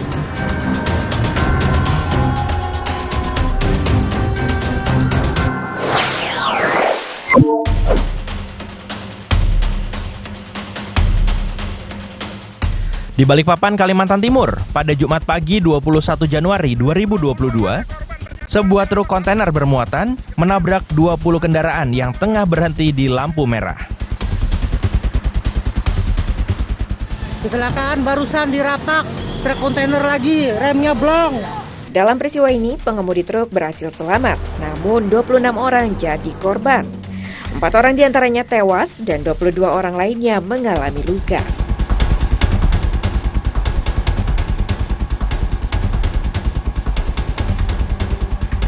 Hasil dari olah TKP, polisi menyimpulkan kecelakaan terjadi murni pelanggaran dari sopir truk tronton.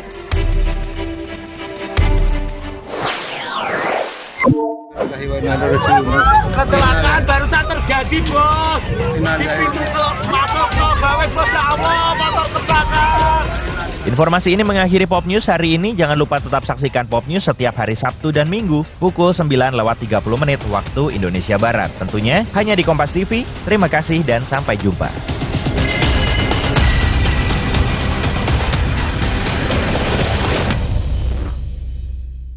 Udangnya kok bisa segede ini? Di tempatnya tukang udangnya kan ada level 1, level 2. Ini level 2. Udangnya memang gede-gede gini kan. Jadi memang pecah banget ini udangnya nih. Waduh, wangi banget ini, Bu. Ini pakai santan nggak, Bu? Pakai. Nasi liwetnya lembut banget, luar biasa ini. Ini bronkosnya? Iya. Ini masih tetap pakai pawon gini, Bu? Iya, dari dulu emang gini. Coklat tuh kan pakai keluak ya, condong sedikit manis tapi gurih ya, istimewa. Mumtaz. Cerita Rasa, Sabtu 30 September, pukul 10:30 siang di Kompas TV.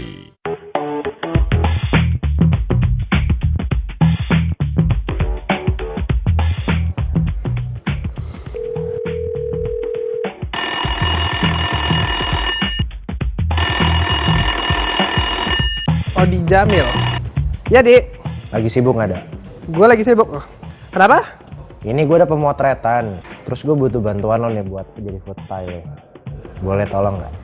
Oh, lo mau gue bantuin jadi food stylist buat cake story? Cafe lo yang baru itu ya? Iya, rencananya gue mau bikin si coklat cake yang microwave itu, M-Stone, sama pliable coklat genas, pakai perintilannya banyak. Tapi gayanya gue gak mau kayak biasa nih, gue agak bosen, jadi gue butuh bantuan lo. Secara lo kan kondang banget ya, chef iya, food stylist juga iya. Boleh, kapan, Di? Besok ya? Besok gue ada masak, Di, ada ngajar. Mungkin lusa, Di. Oh, lusa? Ya udah nggak apa-apa. See you ya, ntar gue datang ya, mampir-mampir ya.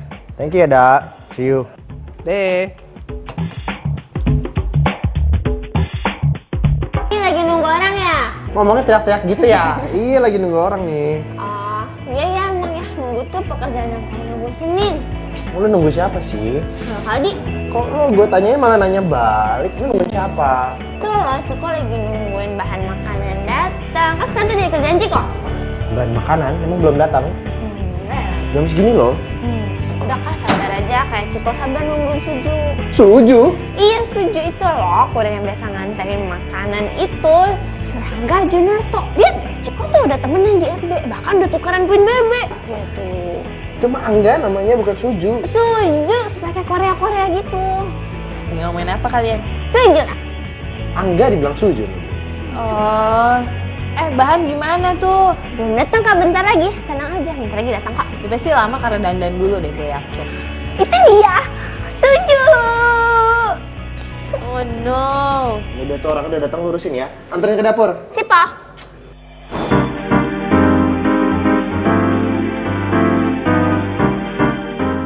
Nah, jadi hari ini gue mau bikin menu yang agak ribet buat photoshoot. Rasanya kurang lebih kayak Snickers, ada coklat, ada karamel, ada kacang, ada apa lagi? Kriuk-kriuknya juga ada. Kenapa kita nggak namain deconstructed Snickers? Deconstructed Snickers, iya sih. Secara Snickers orang udah kenal ya namanya. Iya. Nah, jadi kalau misalnya bingung apa yang dinamain sama deconstructed Snickers, basically kalau deconstructed itu di depan nama makanannya, biasanya itu makanan itu dirombak total, jadi rasa-rasanya keluar sama, tapi komponen dirubah. Kalau misalnya tadi dari cake bisa jadi es krim, tapi dengan rasa yang sama. Misalnya ada krim karamel, tapi kita di sini pakainya jadi es krim karamel. Rasa coklatnya yang tadi keluar di biskuit jadi keluar di cake, bisa kayak gitu. Itu namanya deconstructed.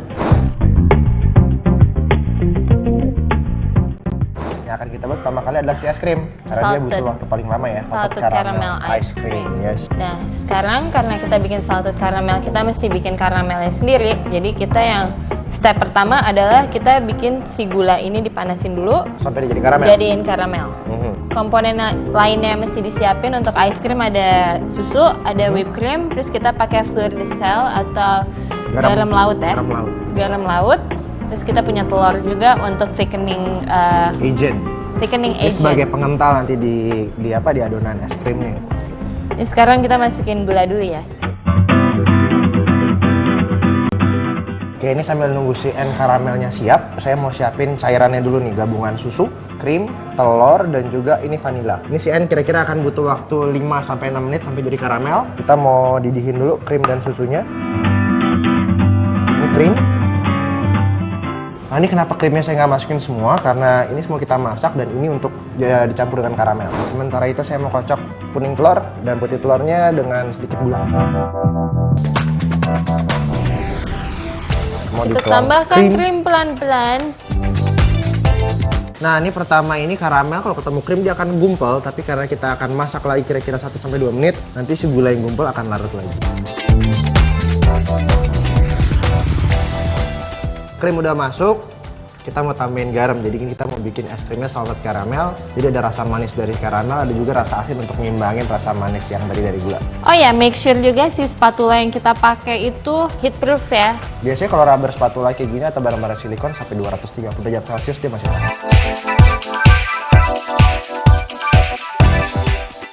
Mau kita saring Karamel dulu. sudah, mesti disaring dulu. Ini dulu. Oh, langsung ini.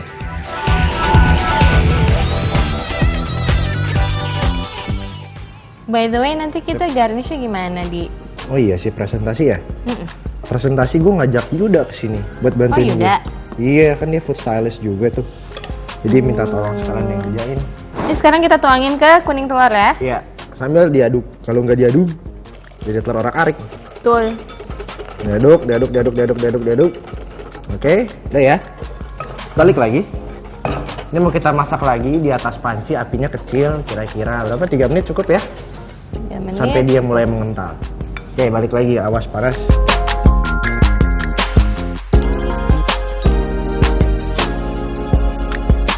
Oke, ini mau kita pindahin ke botol.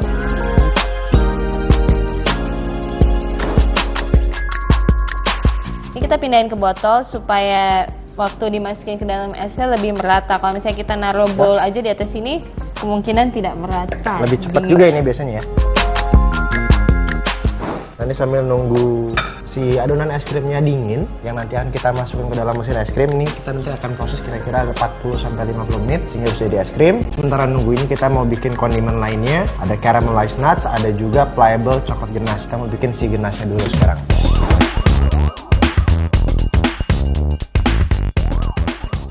Nah ini jadinya beda nih, kalau misalnya ganache yang biasa kita buat campuran cuman krim dan juga coklat, tapi hari ini kita bikin pliable ganache. Bedanya dia pakai agar-agar, dia pakai gelatin juga, jadi nanti ganache bisa kita bengkok-bengkokin. Di mulut rasa juga beda, nggak kayak ganache biasa, dia sedikit kayak agar-agar tapi bukan, antara agar-agar sama panna cotta. Ini tekstur yang jarang kita temuin, tapi sebenarnya bikinnya gampang banget. Jadi komponennya si pliable ganache itu ada krim, ada agar-agar, atau kita bisa beli agar-agar bubuk ya. Agar-agar bubuk yang biasa di toko. Ini kita punya gelatin sheets, atau enggak ada gelatin powder juga, bisa dipakai antara dua itu kan. Kita punya corn syrup. Corn syrup ini gunanya untuk pemanis di ganache-nya nanti. Dan glucose juga untuk pemanis, cuma karena kita pakai dua macam ini untuk mencari efek smoothness di lidah, jadi nanti setelah stabilizer dia juga nambah teksturnya lebih halus lagi. Ya, kenapa kita nggak pakai gula pasir? Karena kalau gula pasir itu teksturnya nggak bisa smooth juga ya. Oke, sekarang kita masukin krimnya dulu.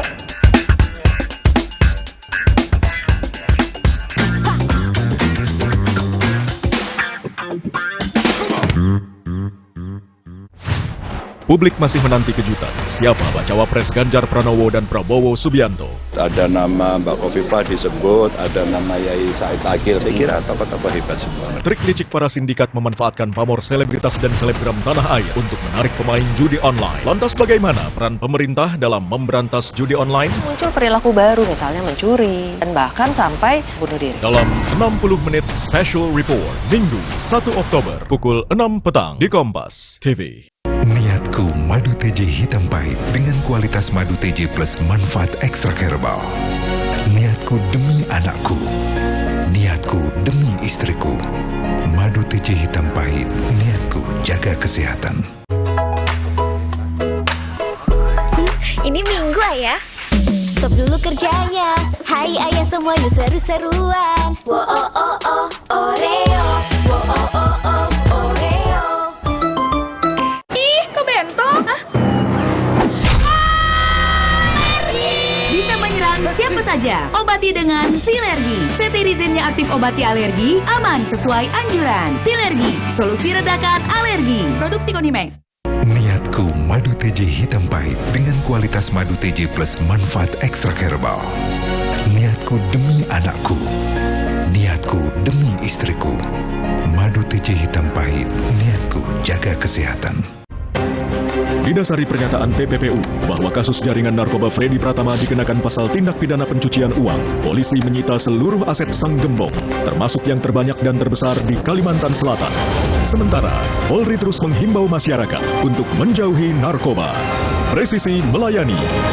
Sabtu, 30 September, pukul 6:30 malam. Di Kompas TV. Dipersembahkan oleh Suci Barbar Show. Minggu ini, Rizpo, Rigan, dan Amanda bermanis muka di depan Hifzi. Warga Depok cuma minta satu, Pak. Saya sama teman-teman senang naik gunung. Bikin gunung di Depok. Coki Sitohang mempromosikan barbershop.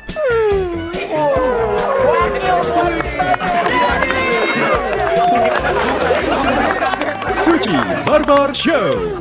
Minggu 1 Oktober pukul 10 malam di Kompas TV.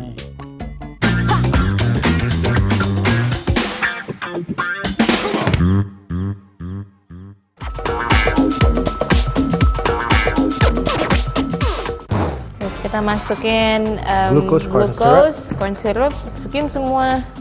Pokoknya bahan semua masuk kecuali si coklat dan gelatin ya. Ini ada agar-agar. Nah, jadi si agar-agar ini mesti kita masukin di saat apinya belum nyala. Soalnya kalau apinya udah nyala, air udah panas, atau krim udah panas, kita masukin agar-agar dia langsung gumpal. Nah, so kita mesti masukin pada saat cairannya atau liquidnya masih dalam keadaan yang dingin. Terakhir kita masukin glucose. Nah, ini mau kita masak sampai dia mencapai titik didih, jadi pinggirnya udah mulai berbuih. Bisa kita matiin api sambil nunggu dia mendidih. Saya mau siapin gelatinnya dulu. Ini ada gelatin lembaran. Ini mau kita rendam di dalam air sampai dia lembut. Untuk meng-soak gelatin, kita harus pakai air dingin ya. Air dingin. Karena kalau misalnya kita pakai air panas, gelatin itu akan meleleh di dalam air. Meleleh di dalam air. Nah, ini sambil nunggu N bikin pliable coklat ganas, saya mau bikin komponen lainnya lagi. Ini namanya caramelized nuts. Kita mau bikin karamel, lagi-lagi karamel. Nanti kita akan campur dengan kacang. Ini kita masukin dulu si gula pasir. Cukup. Bahan-bahannya gampang banget nih, caramelized nuts. Cuman air, gula, kacangnya bebas. Tapi saya di sini pakai walnut, bisa ganti almond boleh. Apa lagi ya?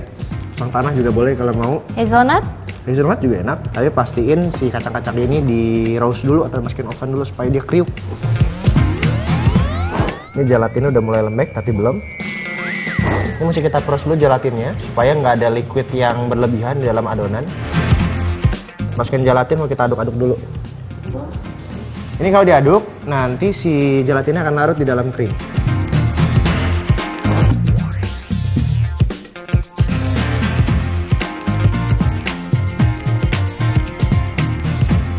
Nah, ini karamelnya udah siap, saya udah tuangin air, mau kita aduk dulu. Make sure si karamelnya benar-benar larut semuanya.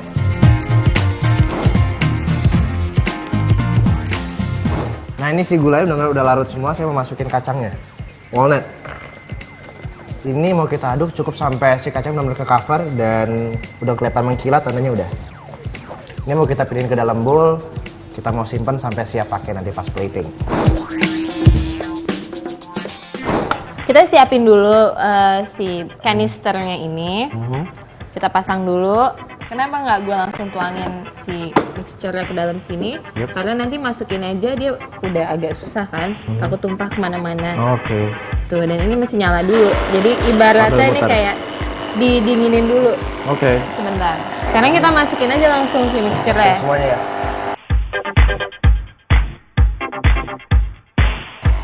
Nah, sekarang kita akan churn ice cream ini selama kurang lebih 50 menit, 60 menit ya. Sekarang kita ngapain lagi, Di? Ada barang yang mesti udah datang. Gue nggak tahu ada di mana. Silasitin buat kita bikin foam nanti. Oh, oke. Udah telepon delivery kan? Katanya udah diantar, lo cek ke Ciko atau di meja depan kali ya. Nah, sambil nunggu si N ngambil bahan yaitu lecithin yang akan kita campur nanti dengan espresso untuk membuat foam. Kita mau bikin dulu white chocolate powdernya dengan cara lelehin coklat putih, kita campur dengan maltodextrin. Saya punya coklat putih udah dicincang halus. Udah 80% leleh, saya mau angkat dulu supaya nanti dia lebih cepat dingin. Kita aduk-aduk sampai komplit leleh. Setelah kita campurin dengan maltodextrin. Nah, ini saya mau masukin maltodextrinnya sedikit demi sedikit. Oke, sambil diaduk aja. Lama-kelamaan yang tadinya liquid dia berubah jadi padat. Kelihatan di sini teksturnya udah mulai berubah jadi flaky dan mangkuknya mulai terasa anget. Nah, ini kelihatan di sini konsistensinya bisa dipadetin. Ini mau kita saring.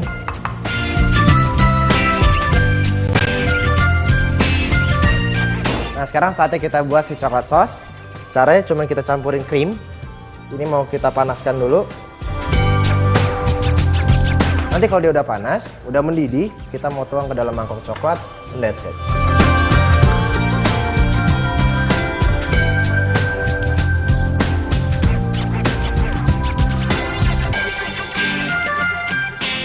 Halo Ciko. Hai Suju.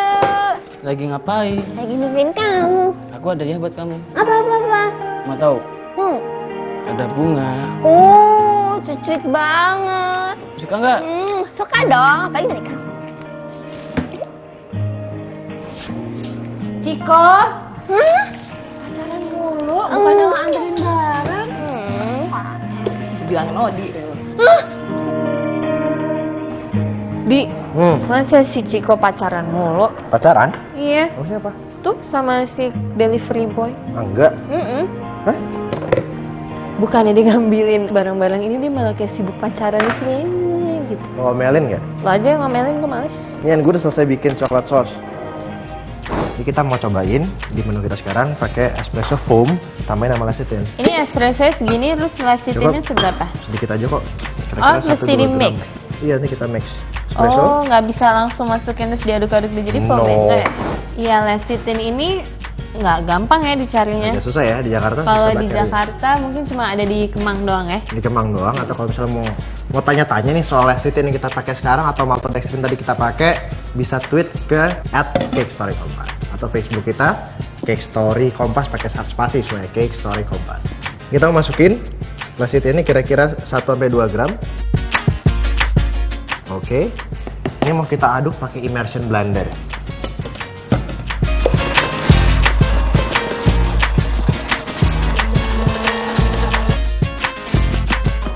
Oke, cukup. Ini mau kita ambil si bagian foamnya. Nggak harus langsung dipakai ya, Di? Harus langsung dipakai sih. Ntar tinggal kita aduk lagi. Kalau kita mau plain tinggal kita aduk lagi. Basically kayak gini. Ini sih kita pakai untuk garnish di dalam di sini. Nah, jadi setelah ini kita mau buat 2 komponen terakhir. Yang pertama itu adalah krutong. Coklat krutong itu diambil dari roti tawar. Yang kita pakai ini warnanya cara saya coklat. Ada choco chipnya juga. Ini mau kita potong kotak-kotak. Terus kita masukin dalam oven sampai dia kriuk. Nah, yang kedua ini si microwave sponge cake. Itu adalah salah satu kue yang bikinnya paling cepet banget. 30 detik, 40 detik itu udah jadi kue. Nanti caranya cuma aduk semua dalam mixer. Kita tinggal masukin dalam gelas 30 detik dia udah jadi kue.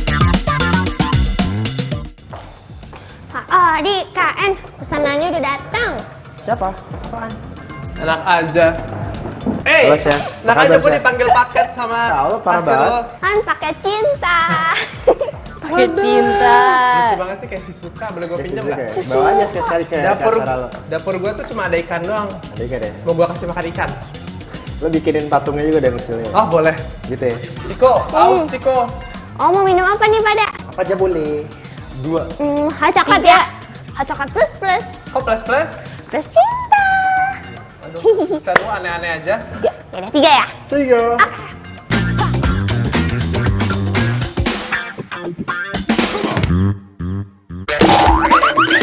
Steffi ada di Bandung nih. Memacu adrenalin di wahana bermain Lollipops Playland and Cafe. Semangat! Mencoba asiknya swing yoga di Amity Studio.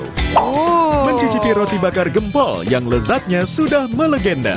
Dan menginap di 24 Hour Stay Hotel Janevalla, Bandung.